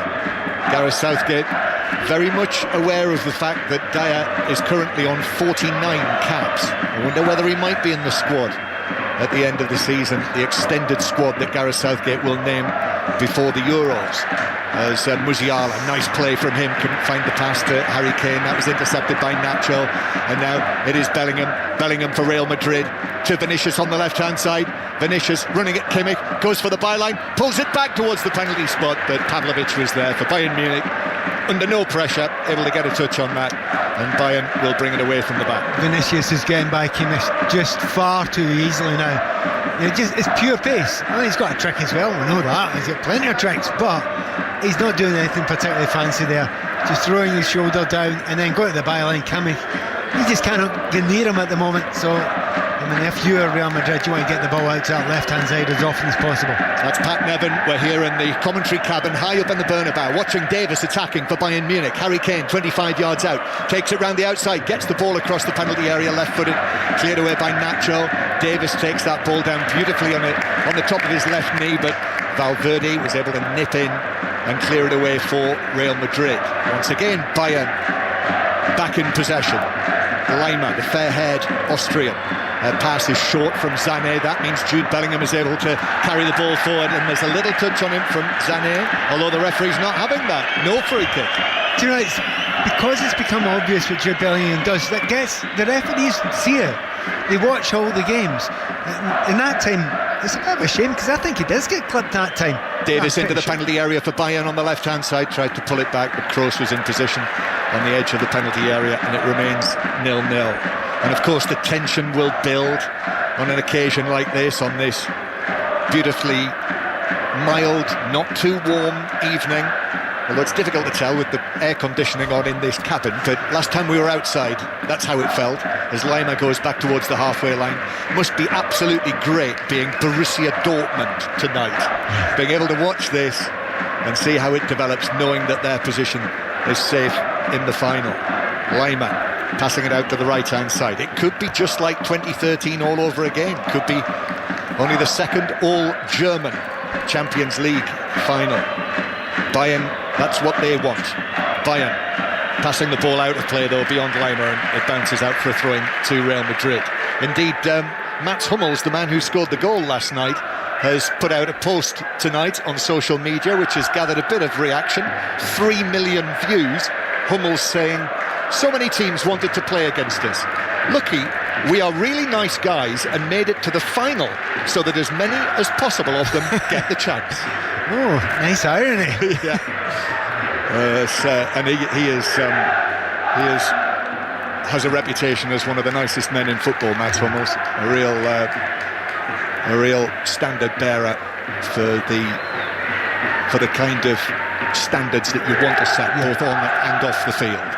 So great for him to get the opportunity late in his career for another showpiece occasion like this. And of course Borussia Dortmund, who at the end of last season somehow lost out to Bayern Munich for the Bundesliga title. If it is Bayern and Borussia Dortmund, then that would be part of the recent history. Real Madrid in possession with Kroos. 15 yards inside Bayern territory. Out to the left-hand side, Vinicius again trying to use that pace against Kimmich. Goes round the outside, beats Kimmich into the penalty area, but there are covering defenders there. It was De Ligt who stepped in, and they deflected it behind. Lima was in there as well. It's a corner to Real. Do you know how bad it's getting? You've got to do something about it. You can't allow that to keep on happening. He's getting to the byline. Kimmich can't even lay a glove, never mind a foot on him, getting nowhere near him. If you keep allowing that situation to develop, Real Madrid will score from there. It's still 0-0 on the night. Kroos to take this. Again, Vinicius whips up the crowd, dancing around, whipping the crowd up. Kroos takes this to the edge of the penalty area. That's intercepted by Lima. It comes out to Valverde, who has a speculative effort from 30 yards. I mean, I know he scored that brilliant goal in the previous round against Manchester City, but if that had flown into the top corner, that would have been one of the great Champions League goals. Goal kick. Yeah, and to be honest, it was the wrong thing to do, because he had two players out on the left, completely free. Put pressure on Bayern Munich, a couple of chances that they've made down this left-hand side, and that was never on. Well, they've responded, the crowd. The noise increases yet again. Still 0-0 as Kane breaks downfield. And Kane goes for goal from the angle. He beat Mendy, and then Kane goes down under not much contact. Kane turns and says to the referee, how about that for the penalty? But again, referee Marciniak, as soon as Kane hit the ground, was motioning with his arm to get up. And it's great to see. I don't think it's a massive dive. There's a little bit of a nudge there, coming together, both of them going for the ball. But not a chance of being a penalty kick there, no way. The last 3 of his 44 goals have been penalties. 44 goals in 44 appearances. Ball's out of play. Might not be the last penalty that he takes. Certainly tonight. It may not be tonight. There may be a few tonight. Real Madrid 0, Bayern Munich 0. And naturally, with every second that ticks by, the odds begin to fall on it going to extra time and possibly penalties. Bayern with Kimmich, passes the ball across the back line in from the right flank to Eric Dyer. Dyer forward to Pavlovic. And if Thomas Tuchel is thinking about making a change, we can't see him at the moment. He's out of sight. He's sitting under the dark blue roof of that dugout somewhere underneath the Bayern Munich crest. So it might well be that the discussions are going on whether to stick or twist with Kimmich against Vinicius. See, I don't actually think the full problem is Kimmich. Okay, he's up against a player who's brilliant and he's got his pace of him all the time. But Sané's not going back and giving him any help whatsoever. He's a passenger on the right side. I think Sané might be the player you actually need to take off there. Real Madrid with Mendy. First time pass to Vinicius, and Vinicius once again running at Kimmich into the penalty area, passes the ball across, and the shot right across the face of goal.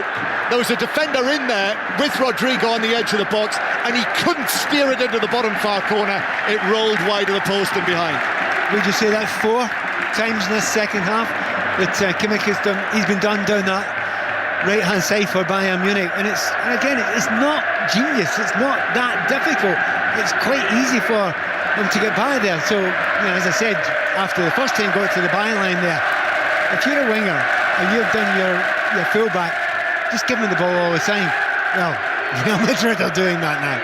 Yeah, the Real Madrid supporters, you can hear them. It's deafening inside the stadium here. And thousands of them are standing and twirling their Real Madrid scarves above their heads. And the volume now has hit max. 0-0. Vinicius again, they're just giving the ball to him, letting him run at Kimmich, although a little pass to Bellingham this time, who was challenged on the edge of the penalty area, and then Bellingham slides in to block the clearance, and it's out of play. And now Bellingham's doing the same and telling the supporters to keep this volume level up. They're dancing, they're bouncing up and down in their white shirts behind that goal down there that is being defended by Manuel Neuer, who made 2 very good saves in the first half. And seeing the replays at half-time, the Vinicius shot that hit the post, I've got a feeling Neuer might have got a touch on that as well. So if he did, that was some double save that he made to keep it at 0-0 in the first half. I mean, up until now, there's a good shout. He's been man of the match. I mean, he's got a lot of other good performances. I mean, certainly Kroos, first half looked fantastic. Certainly second half, we've seen some brilliant wing play from Vinicius down the left-hand side. But, at the moment, I think the entire game's changed just because of this Kimmich problem. They've got to do something about it. And I do wonder, look, he wants to make some changes, but I don't think there's that many options that Thomas Tuchel's got. If you're Leroy Sané, you've got to go and help your mate a little bit at some point. Well, he's talked about it, Thomas Tuchel, I'm sure, and now he's back on the edge of the coaching area, pacing around as ball is overhit from centre field by Sané, rolls all the way through to goalkeeper Lunin. So let's get another update from London Road from Charlie Slater. Peterborough 1, Oxford 1, Oxford 2-1 though on aggregate, but the Posh have their tails up in the first few minutes of the second half. Joel Randall had a shot blocked from around 4 yards out. Still 1-1 on the night, 2-1 on aggregate to Oxford. Still 0-0 in the second leg of this semi-final, 2-2 on aggregate. Vinicius yet again on the left-hand side. It's been, for almost the whole of the second half, it's been eyes drawn to the Bayern Munich right-back area. But actually, just now, as I said that, the last twice, Sané's now gone back. He's been told to go back and help him. Bellingham now, lovely balance, 25 yards from goal. Then Lima leans in on him and concedes the free kick. Clumsy challenge from Lima.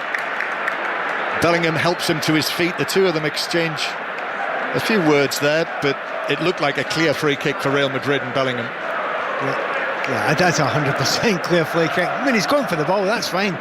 He didn't get it, mate. He didn't even get close to it. And on this occasion, Bellingham did not throw his leg in front of the ball. He just got taken out. OK, Pat, so this is 25 yards, isn't it? I would say, round about that range. Rodrigo is placing the ball, but Kroos is there as well. The way that Rodrigo's placed it, and again he's just moving the ball slightly while the referee sorts out the wall. 3 Real Madrid players standing to the right of the Bayern Munich wall. Does look like Rodrigo. Yeah, very kind of straight run up to some degree. They may be trying. No, he's moved off it now. It is Rodrigo, right-footed, and Neuer dives to his right, makes the save. It wasn't right in the corner, and the ball bounces out and is deflected behind for what is a Bayern Munich goal kick, but it's another Neuer save nevertheless. Yeah, you remember, he's going to be unsighted there. There is the wall, but there's also the other white wall of 3 Real Madrid players as well. Good pace there. It's a decent height, as they say, for the goalkeeper, but you've got to read it, you've got to get across. And Neuer, so far tonight, has done it every single time. He's not put a finger wrong, has he? No. This is 5 Live from the BBC. If you're on the move, we're live on BBC Sounds as well, as Kroos is dispossessed by Musiala, and Bayern Munich come forward, but Musiala passes the ball behind the run of Sané, and the ball just rolls harmlessly behind for a goal kick. Behind the wrong run by Sané. Why are you running into a player? You've just run into space. There is massive space on the right. Stay wide. It's an easy pass to you. He kills the space by running inside. It's Vinicius, one-on-one with Kimmich again into the penalty area. Lima with a challenge. Still Vinicius, and another save by Neuer. Right-footed from 14 yards. Neuer this time diving up into his left and pushing it over the bar for a corner. It's a narrative just now, isn't it? It's Vinicius versus Neuer. Now, its other players are getting joined in it as well, but it's all coming from that left-hand side. It looks as if this pitch has been rebuilt and it's on a slope, because all the balls coming down to Vinicius on the left-hand side time and again. Flying past players time and time again. But Neuer, so far, has been up to everything. Yeah, like a dodgy pool table.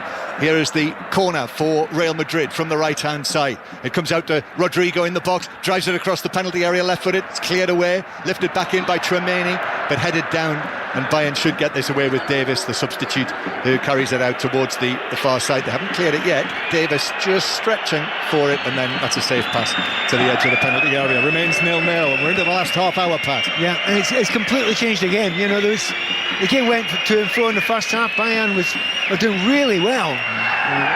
By the way, as I say that, Rudiger's taken Musiala out of the play, and I'm sure I've said this phrase to you before. Have you ever seen someone get a ball and get it round Rudiger and get it the other side?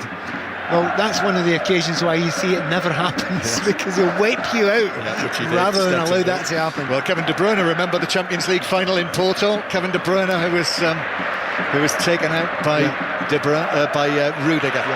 0-0. Vinicius running at the Bayern defence again. De Ligt going one way, then the other, and they had not cleared it. Bellingham's got it on the left-hand side. The Real Madrid number 5 puts his foot on the ball, then sets off towards the dead ball line. There's a little win for Kimmich, who is able to get the tackle in and take the ball away. He is having a torrid time. But I think, honestly, I would say as much to the fact that Vinicius has a superb time, and his teammates realise, OK, there's a weakness. That's what good teams do to you. They keep on sniffing, going, and eventually find that weakness, then they try and prod it. It also shows up what an excellent player Kyle Walker is, the way that he dealt with Vinicius for the most part. There's Real Madrid, who knocked out Manchester City on penalties in the quarter-final. After that 1-1 draw in the second leg in Manchester, that dramatic... Well, they're all dramatic, aren't they, penalty shootouts? They can't be anything other than dramatic. As Rodrigo plays it back to Rudiger, a tall, angular German international, Rudiger, and then out to the right-hand side. It's been out there relatively little, and actually Carvajal over there has barely touched the ball in the second half, and possibly reluctantly or more sensibly goes back in field, and again the ball arrives on the left-hand side, the Real Madrid left. Toni Kroos on the halfway line. Thomas Tuchel's going to sit down again, so whether there are further thoughts going on about a potential change or not, I don't know. Valverde stabbing it. It is Carvajal near the halfway line. Carvajal to Valverde, returns it to Carvajal, then Tchouaméni scored against England in the World Cup quarter-final past Jordan Pickford, you might remember. Now Kroos, the ball at his feet through the middle. Bellingham comes short, first time pass to Mendy, the left back. Now Vinicius on the left wing, but they've got two men on him this time.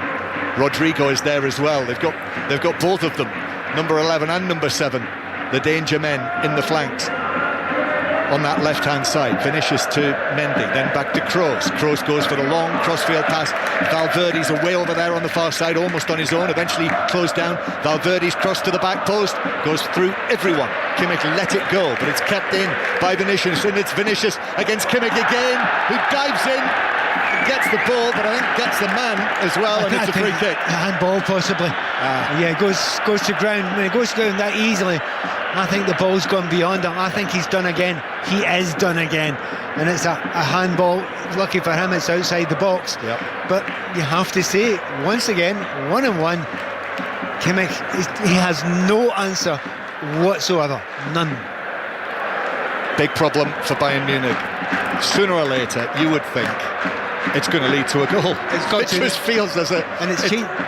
You're right, John, it's changed everything because the whole game now has moved back. Sané's had to go back. Free kick then, Kroos to take this. Neuer comes, gets a hand to it, bounces it out into the penalty area, half a header away. Sané on the edge of the box, got something on it, and Bayern had just about been able to get it away, but back in by Valverde, all the way to Kroos, left side of the penalty area, very busy penalty area. Kroos, it's deflected across, and then a blaze of a shot from Carvajal, arriving on it, round about thigh height, right foot shot, well wide behind. Yeah, I mean, we do talk a lot about what's happening here, but the vastly most important point of this game is that full-back area. It's about Kimmich. But of course, psychologically it's tough.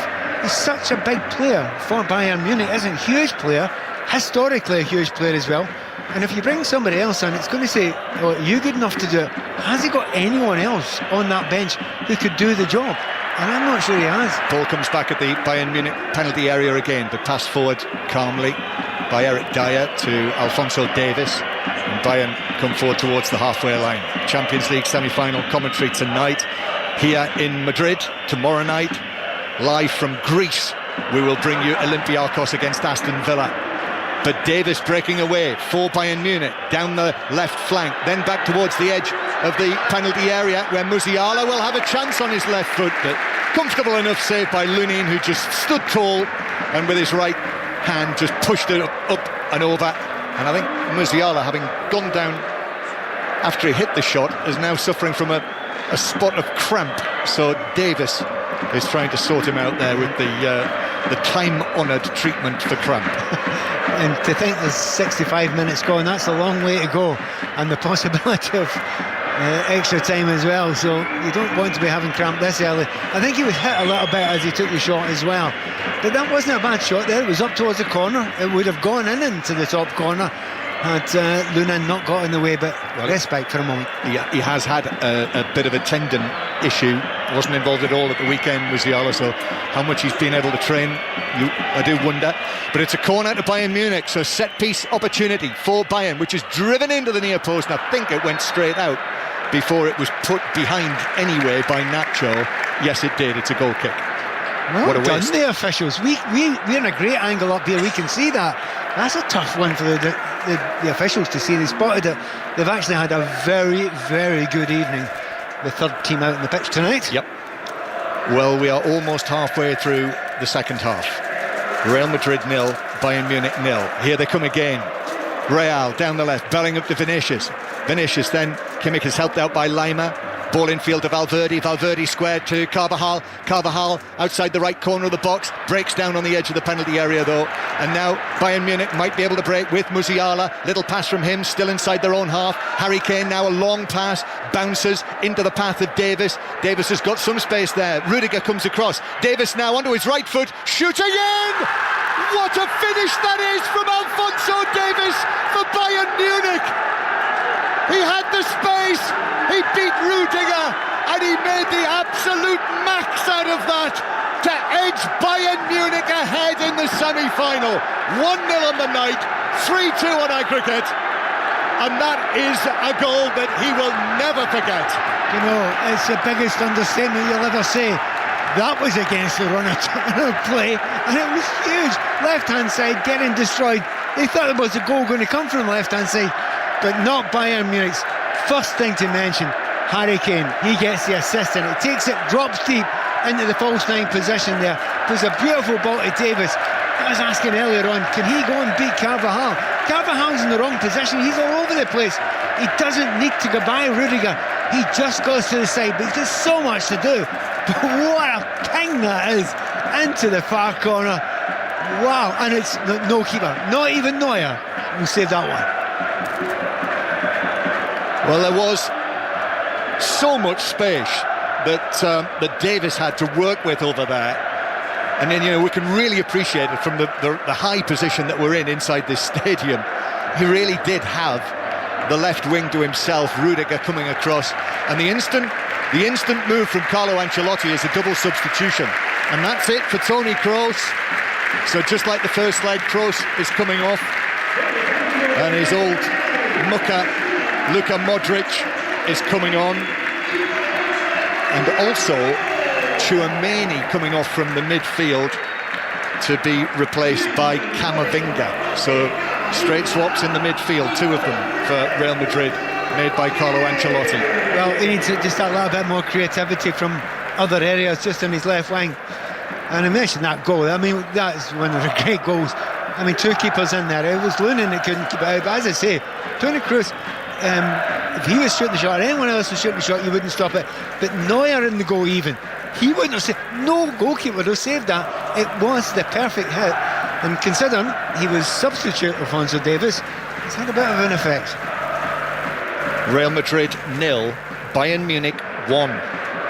Well, we've said it on a number of occasions, you and I, in the second half. It felt like a goal was coming, and it has come, but not at the end we thought. Not the end anyone in this stadium thought, and I would suggest even the Bayern Munich fans weren't expecting to get a goal there, because they were under so much pressure, just the odd break. But that's, you know, that's top football teams are able to do that. You know, when you get half a chance, you take it, and again, well done, Harry Kane. There was only one ball in there he could play. He played it. Davis done the rest. Honestly, Pat, I can't wait to see what happens now. 1-0 Bayern Munich. We're on course for an all-German Champions League final, just like 2013. But Real Madrid win themselves a corner. So there's no Kroos on the field now, so it is the familiar figure of Luka Modric with that lank, fair hair, the headband, who takes this to the edge of the area. It's driven in and deflected in! It got a touch across the penalty area, and it came off one of a number of players inside the box. Might have been Vinicius who got the final touch on that. Could have hit a defender, but crucially, Real Madrid have responded almost instantly to make it 1-1. And a number of the players are going to the referee. There is a Bayern Munich player down. Kimmich is down in the box, and he feels as if he's been elbowed in the face. And Harry Kane's saying that. That is what the Bayern players are saying to referee Marciniak, that there was a foul on Kimmich inside the penalty area. So clearly VAR will look at this. Kimmich is down lying on his side. He's got his arm across his face. And referee Marciniak is buying himself a bit of time here. On our screen we're seeing a replay. And Nacho pushes over Kimmich. Well, he's not as badly injured as he claims he is for a kick-off, throwing himself about there. And it looks to me like an own goal, doesn't it? I think it is. They are looking at VAR. The final touch, was it off Davis? It's very difficult to see. I think the final touch might have been off Davis, and the referee is now being called instantly across to the screen. And the players are all gathered around there, and Marciniak comes as if he's parting them with his hands as he runs towards them and makes them get out of the way. He's going to call this goal off him. This is not going to stand. He's now telling the coaching staff to get away from where he is. The freeze, if you can see the freeze he's been given, it's that freeze where the hands are around Kimmich's face. And the referee now walks away from the screen. There's the rectangle, and the goal is ruled out. The Real Madrid equaliser does not stand. and it remains Real Madrid 0, Bayern Munich 1, and that for a push by Nacho on Joshua Kimmich. Do you know what? I think the push wasn't that strong. Had it been on his chest, the referee might not have, it's not that clear and obvious. It's hands to face, and as soon as you've done that, there's no way in the world he's going to change that. And then they showed the freeze that they did show. I mean, Kimmich has made a meal of it, without a doubt. But I will say one thing: it's the best and most important thing he's done for his team in this second half. That's a great point. Well, he's been run ragged, yes. But that one incident, and I think what helped it is that it was in isolation inside the penalty area. It wasn't as if they were in a crowd of players. The two of them were kind of just on their own, and it was a push by Nacho into the sort of lower face neck area, and that's why VAR again working very quickly there by some of the standards that we know, the UEFA operation of VAR. And I would say I think they've got it right. As soon as you lift your hands to the face, it doesn't really matter. So still it is Bayern Munich who have the edge here. And now looking at the clock, we've got, well, less than 20 minutes to play. Cross from the left-hand side from Vinicius goes all the way beyond Mazraoui, who is Carvajal saying that took a flick off Mazraoui's head, should be a corner, it's not being given. This, let me tell you here, inside the stadium, this currently has the feel of a night that is heading Bayern Munich's way. It hasn't, purely because, they have now grown in confidence hugely, Bayern Munich. They want to go hold of their ball. They are snapping into tackles that much better, but they are going to have to put up with a lot of pressure, and on top of that, more importantly, they still have to beat Neuer. And he has looked phenomenal in the game so far. As De Ligt steps in on Vinicius, who goes to ground. Vinicius wants a free kick. Referee Marciniak's not interested in that. The goal scorer Davis breaks away, plays it forward towards Harry Kane. Kane just carries the ball out towards the left-hand side. Harry Kane. This is his last chance. This is Bayern Munich's last chance this season to win a trophy. And of course, if you know anything about football, you will know that Harry Kane has never won one. As Musiala plays it through to Kane, and Kane shoots into the side netting from the angle and stands again with his hands on his head. That for Harry Kane was a huge opening, and he shot wide. And he doesn't get many of them this evening.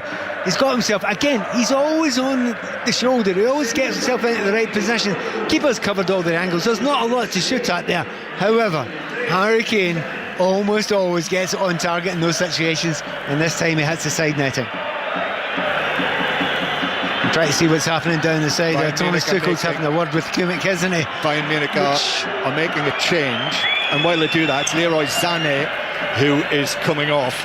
Let's get an update from London Road, where Oxford United, last we heard, were edging it towards the final, Charlie Slater. They are. It's still 1-1 on the night and 2-1 to Oxford on aggregate, and as it stands, they are 20 minutes away from heading to Wembley to meet Bolton Wanderers in 10 days' time. Peterborough, 20 minutes away from consecutive playoff heartbreak. It's still 1-1 on the night, 2-1 to Oxford on aggregate. And Bayern Munich have brought Kim on, who had that difficult night in the first leg. So another defender thrown on by Thomas Tuchel as Kane carries the ball forward, somehow keeps his feet against Rudiger, and then is adjudged to have fouled Nacho. Free kick to Real Madrid. I did mention to you before, I thought a lot of the problems are coming to the fact that Sané wasn't getting back there and helping them. Now it's just where Kim's going to play. Is he going to play as a centre-back? Is he going to be a back three? I suspect so. And they're going to ask Alphonso Davies now to play as a left wing, so it could be 3 centre-backs and 2 wing-backs. Kimmich won't be on his own now. Yeah, Kim has taken up a position on the left-hand side of the defence. Kim, who's challenging for the ball now. Real Madrid deep inside Bayern Munich territory. It's still 1-0 to the Germans. Real Madrid playing it back towards Modric, but that's Modric turning, finding Camavinga. Camavinga left-footed, high across the field. That's taken down by Vinicius. Vinicius now against Kimmich again, into the penalty area. Then Pavlovic comes in, square from Madrid to Camavinga, puts his foot on the ball and plays it back to Nacho, who's joined the attack. Valverde, Camavinga, Rudiger to Modric dummies to shoot on his left foot, angles the ball into the area, but Carvajal won't reach that, and it rolls through into the hoardings in front of all of those rabid Real Madrid fans in white, and it remains 1-0 Bayern Munich. It's amazing how quickly Ancelotti made the change that he had to make. They go the goal down and Modric is on. You know you're going to need a lock picker.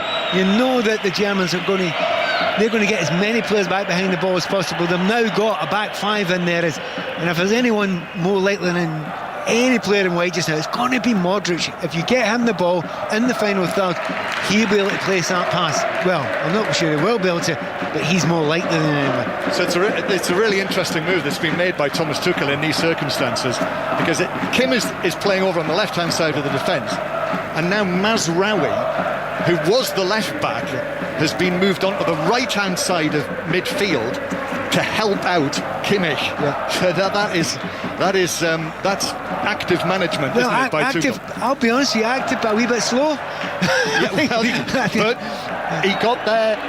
But then he got there in the end, and by the way, he left Alphonso Davies in the right position for long enough to make sure that he got his goal. And just looking at it just now, he's still saying to Davies, push up, you stay left, you go as far up, you ask a couple of questions, because if you sit back for the entirety of the game between now and the end of the game, last 11 minutes plus injury time, you will give up chances. You need to have an outlet now and again, and that's what Alphonso Davies is on that left hand side. Free kick to Bayern Munich. Of course, they're not hurrying with this. The ball 10 yards inside their own half. Still 1-0 then. Thomas Tuchel's side. Thomas Tuchel, who's leaving Bayern Munich at the end of the season, having lost out in the title race to Bayer Leverkusen, and then as a free kick given Bayern Munich's way, Real Madrid, you can tell the frustrations are growing for them as Lima is just caught by Modric, who's absolutely furious with the decision, but it's a free kick to Bayern. He got a bit of the ball, but he went through and wiped him out as well. I don't think he can complain about that. The referee just has not been affected by all this mayhem and madness and noise and pressure and expectation around him. He's actually just stuck to it and did the right thing all the way through. Carlo Ancelotti's preparing another double change now. 10 minutes to go. Real Madrid 10 minutes from going out. Bayern Munich 10 minutes from going to Wembley. And Valverde is being replaced, and I think Rodrigo's off as well. Rodrigo and Valverde are off, and Brahim Diaz has come onto the field. So the former Manchester City man is on. I'm just trying to see who the other number Real 14 Madrid player was who came on. Free kick for Bayern into the penalty area, which comes off Real Madrid head. Rudiger goes to ground, but it's a corner to Bayern, and Joselu has come on up front. Well, they want a striker. Real Madrid, they need a goal, so they've brought on the former Stoke City man, the 34-year-old former Stoke City striker, who has had an excellent season. 14 goals for Real Madrid on loan from Espanyol. Bayern Munich with this corner, and Joshua Kimmich has taken an absolute age to walk, the slowest possible walk that he could manage over there to that far corner, and now he's ready and he backs away. Right-footed delivery that curls into the 6-yard box and hits a crossbar from a header, but the referee has spotted an infringement in there, and it's a free kick to Real Madrid. And if Kim had been able to plant that into the back of the net, that wouldn't have counted. Yeah, but it would have made up for a lot of the harm in the first leg, though. But again, you need to ask questions going forward, and when they've got forward there, that's another half chance. But I don't think it'll be the last one between now and the end of the game. 9 minutes to go, or less than 9 minutes to go, 8 minutes to go now. But they need to put the pressure on. That's exactly what they're doing now. Bayern Munich on the defensive again, and the ball played in to Vinicius on the edge of the 6-yard box, arriving. A magnificent pass from Rudiger from 10 yards inside the Bayern half, curling it over the back line. Vinicius arriving onto it, but could only scoop it up and over the crossbar. I mean, it's not an easy one. It's on the half volley. He needs to try and keep it down. He's run away from Kimmich again and got himself into a great position. He just can't get it down, and you think about the opportunities they've had quite a few of them in the first half and in the second half, and you just think about what happened to PSG. Feels a wee bit like that, doesn't it? Bayern Munich, long pass forward from Konrad Laimer, but Real Madrid back in possession.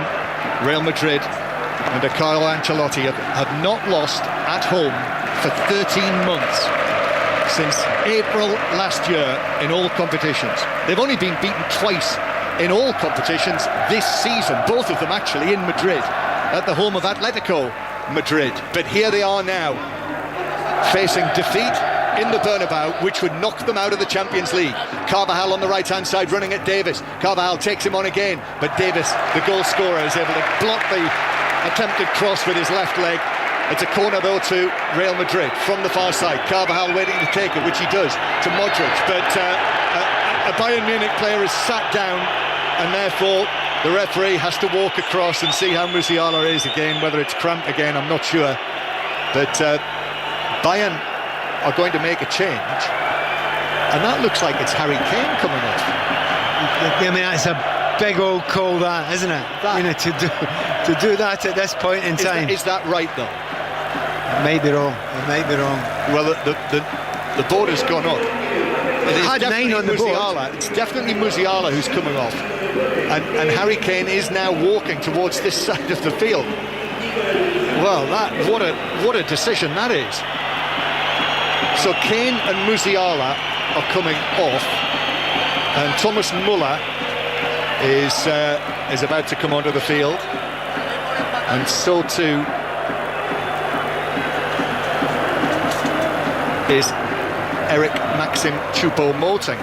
So both of the former Stoke City men are now on the field, Joselu and Choupo-Moting. Who'd have thought it? And Harry Kane is off.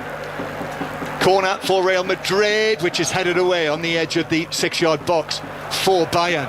So Choupo-Moting replaces Harry Kane up front, and Bayern Munich break away over the halfway line. Davis with a pass to Laimer, then through the middle.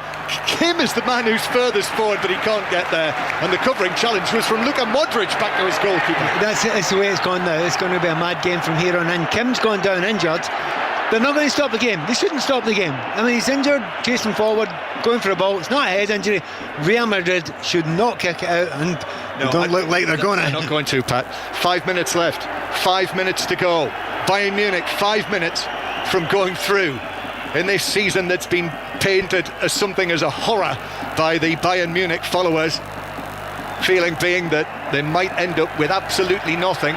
Well, with this scoreline, they're going to be in the Champions League final, and Kim is still down, so the referee now has finally stopped play and waved on the Bayern Munich medical men to come and have a look at him. It's a big call from the referee, because if that's a standing on your toe, I mean, that's pushing it a little bit. That's far too much to stop the game there.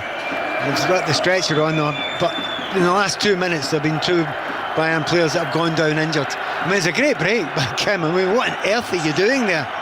He's tried to stay onside. I think he's onside as well. And to be fair, I can't actually see from the replay that he actually got any sort of injury at all. Let's have a look. And that's a different one. Well, I mean, he slid in on Luka Modric. He's got to his feet. They didn't need the stretcher, even though the Spanish equivalent of the St John's ambulance crew were sent onto the field. But he has come off the field, and he has actually laid down behind the goal to our right, behind the byline. So he will receive treatment. And Bayern are playing with 10 men. And Thomas Tuchel's almost on the field as he tries to direct his troops. 1-0 Bayern Munich lead. Carvajal with it on the right-hand side. Won't change things dramatically that they've got 10 men on the field, because they've got everyone behind the ball. Here's the ball into the penalty area, which is chested back very coolly by Kimmich to goalkeeper Neuer, who has made many important saves in this match. And what they want to do now is try as much as possible just to kill the game, but they've not been able to do it so far. Real Madrid have got the ball up, playing it very, very quickly. They're actually going to make another change as well just now, which is a slight surprise. Vinicius curls a shot goal, but it's lost by Neuer, and Real Madrid equalise. And from close close range, Joselu forced it past Neuer. It's 1-1 now, and Real Madrid have escaped. And Neuer, who made save after save in this second leg here in the Bernabeu, spilled the shot from the edge of the penalty area right into the path of Joselu, and it's Real Madrid 1, Bayern Munich 1. Well, who would have thought that was the change that was going to make the difference? Joselu comes on and he just follows it in. There is a shot, it's bounced in front of Neuer. It's not an easy one, but it's one that he, 99 times out of 100, just takes into his body. It pops up, hits off his chest. It's just a follow-in. It's a striker's goal. And now they find themselves with some of the bigger players off. They were down to 10 men when it happened, Bayern Munich. They've now got Harry Kane, and if they have to go to penalty kicks, it's a nightmare for them. They were moments away from the Champions League final, and now they look 100 miles away. They look hours away. That now looks like... I mean, what is that decision to substitute Harry Kane all about? Well, now it doesn't look sensible. Before then you're thinking, look, just get as many players on that have got legs to kill the game, to run it into corners. I mean, Harry was the one that was, he was holding it up.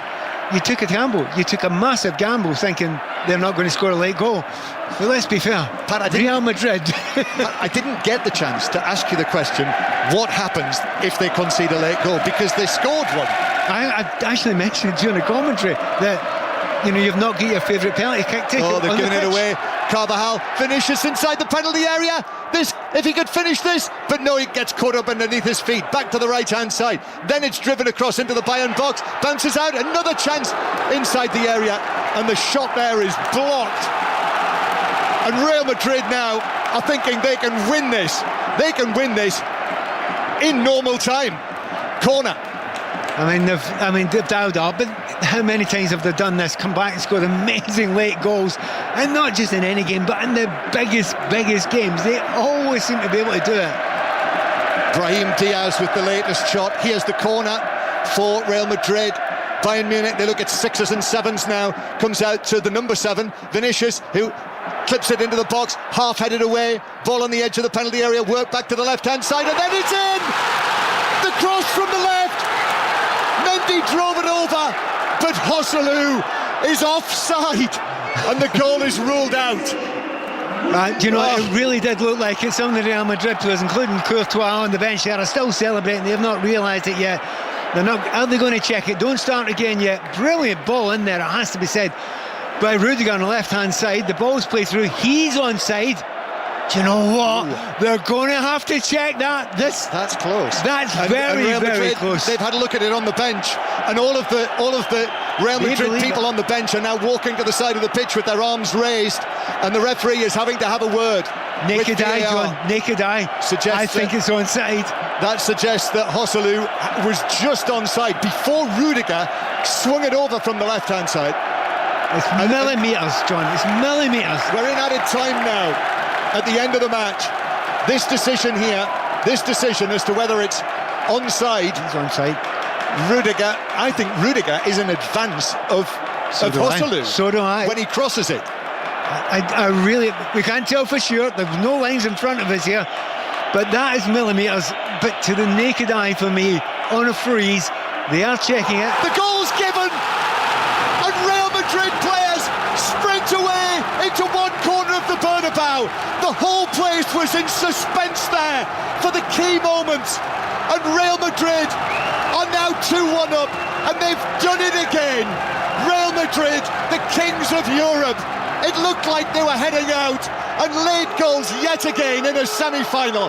How many times do this club do this, exactly this? And Joselu's the hero.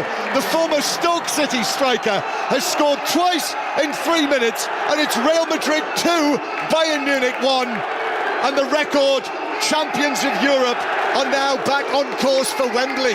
We have talked to people all day about what this club thinks about this trophy. They believe it's theirs. They believe it's theirs when there is a minute or two to go and they're 1-0 down. They still absolutely believe it's their trophy, and they're going to win it, and they're going to come back, and they're going to create chances. And it doesn't matter what happens, they will ask questions that other clubs cannot ask, and that belief always seems to be there. And this place can't believe it. Yeah, well, actually, do you know what? I'll take that back. They can. Real Madrid 2, Bayern Munich 1. And it's all gone wrong for Bayern Munich. I mean, it's hard to look at Thomas Tuchel and you think, oh, was it his fault? It's not taken Harry Kane and it's lost him the game. He wouldn't have been back defending in those positions, though, so he's not the one that's been the problem. Had they got to extra time with that and suffered a little bit because he wasn't on the pitch, I understood what he tried to do. But the real good substitutions have been made by the man in the other box yet again. Oh, hello, Carlo Ancelotti, the only man who has won the Champions League as a coach 4 times, one of the handful of men who've won the Champions League as both player and coach, and now Carlo Ancelotti is right on course to reach his 6th final, his 6th Champions League final as a coach. Yet more uncharted territory. And I have to say, it does take me back 2 years to the semi-final here, when we were here with Manchester City, and City were denied, Jack Grealish was denied, and Rodrigo came up with 2 goals right at the end to take it into extra time. And of course Real Madrid eventually won through to the final at the Stade de France. And now they've gone and done it again. Yeah, I mean, we've known, your Liverpools and Manchester United famous for, late goals, but can they beat Real Madrid for doing it so often in this place in some of the biggest games? By the way, Rudiger's gone down claiming he has got cramp. Yeah. As we say in Scotland, aye, right. No wrong with him. He's just killing the game. Yeah, well, 5 minutes ago it was Real Madrid who were incensed and frustrated when Bayern Munich players were doing that, but that's football, as I think Alex Ferguson once said, or something like that. Here's Lima chipping the ball away. Camavinga gets his head to it. Bayern Munich now, we are into 9 minutes of added time. 9 minutes, and I think there'll be more as well because of the stoppage there was after Josselu's second goal. Yeah. The noise. What a night this is, Pat, honestly. We're talking about the 34-year-old former Stoke City striker scoring 2 goals in the 6-yard box. And as well, I know people hate VAR, but they got the right decision. Everyone ignores the good VAR decisions. They got the right one decision. that got the right decision. And you understand why the assistant referee got it wrong, because it looks offside at first glance, but at second glance, there is a cutback. It was only a millimetres worth of cutback, but it is a cutback. They've got it right, and the right team right now is in the lead. Yeah, and Joselu, who's on a hat-trick, is challenged centre field, and it looks like Bayern Munich's, Harry Kane's, Eric Dyer's dreams of Champions League at Wembley are fading, and it's going to be Jude Bellingham and co who are going to be at Wembley on the 1st of June to play Borussia Dortmund. Still not over yet. We've got 4 minutes to go, but it's hard to believe that Bayern Munich can raise themselves here and turn this around. Well, it's been such a mad season with late goals, you never know. But there have been 2 late ones here.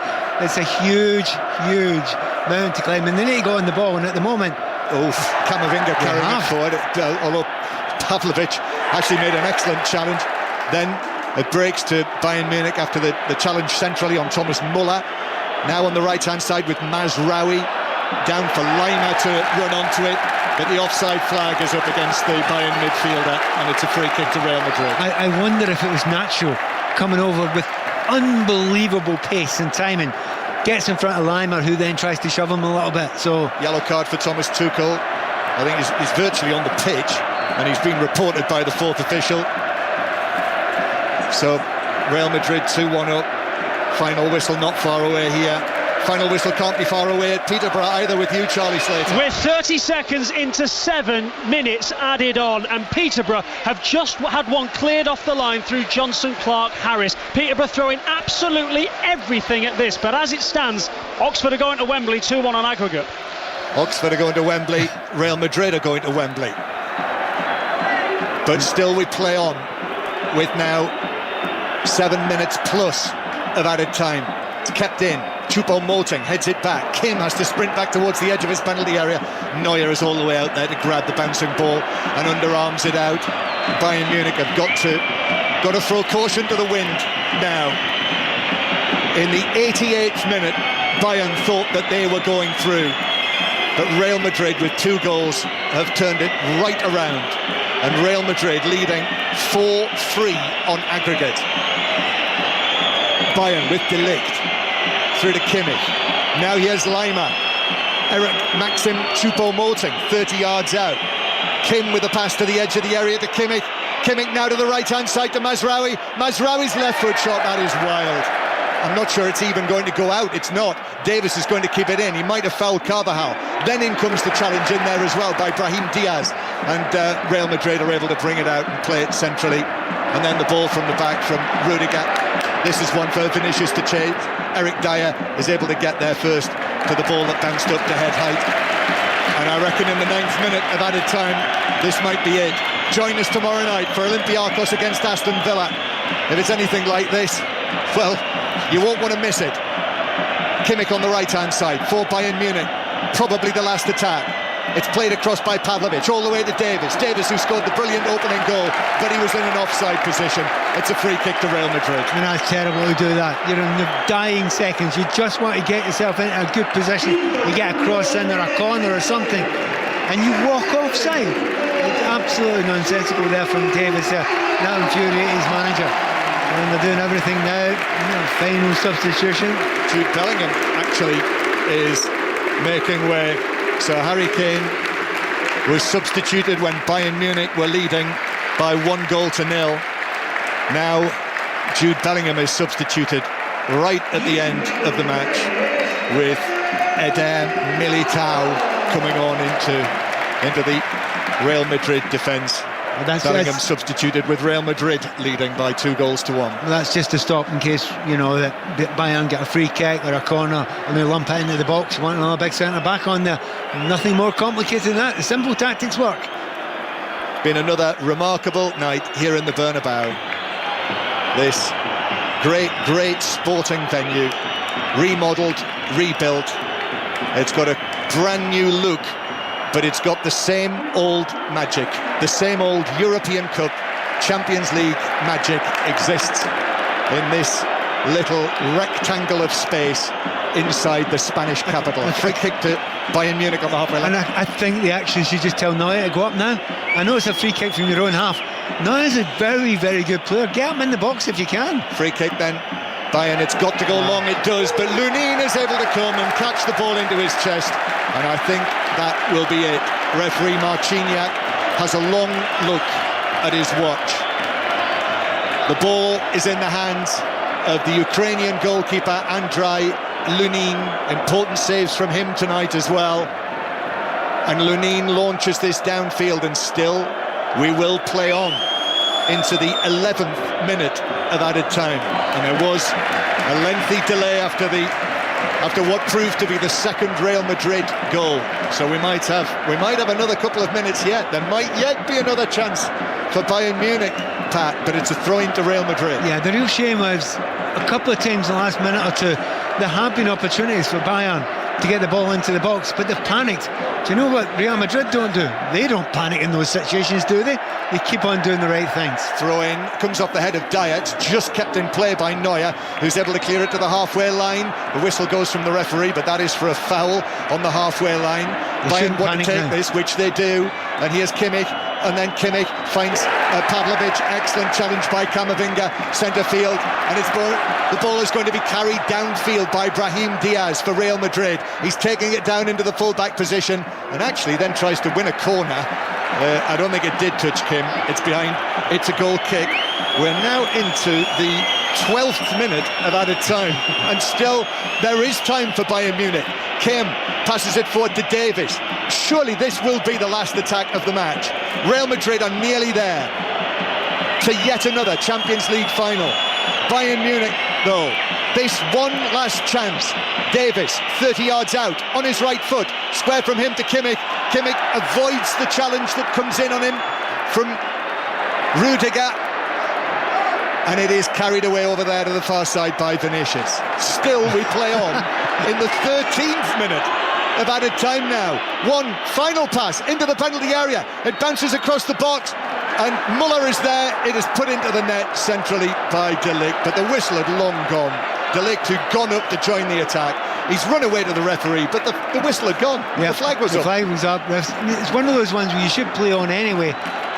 Do you know, he's got it just about right, but it's millimetres, and I'm not even sure the player that he called offside was the one that actually touched the ball when it came through. Oh, Bayern are saying they have to have a look at this.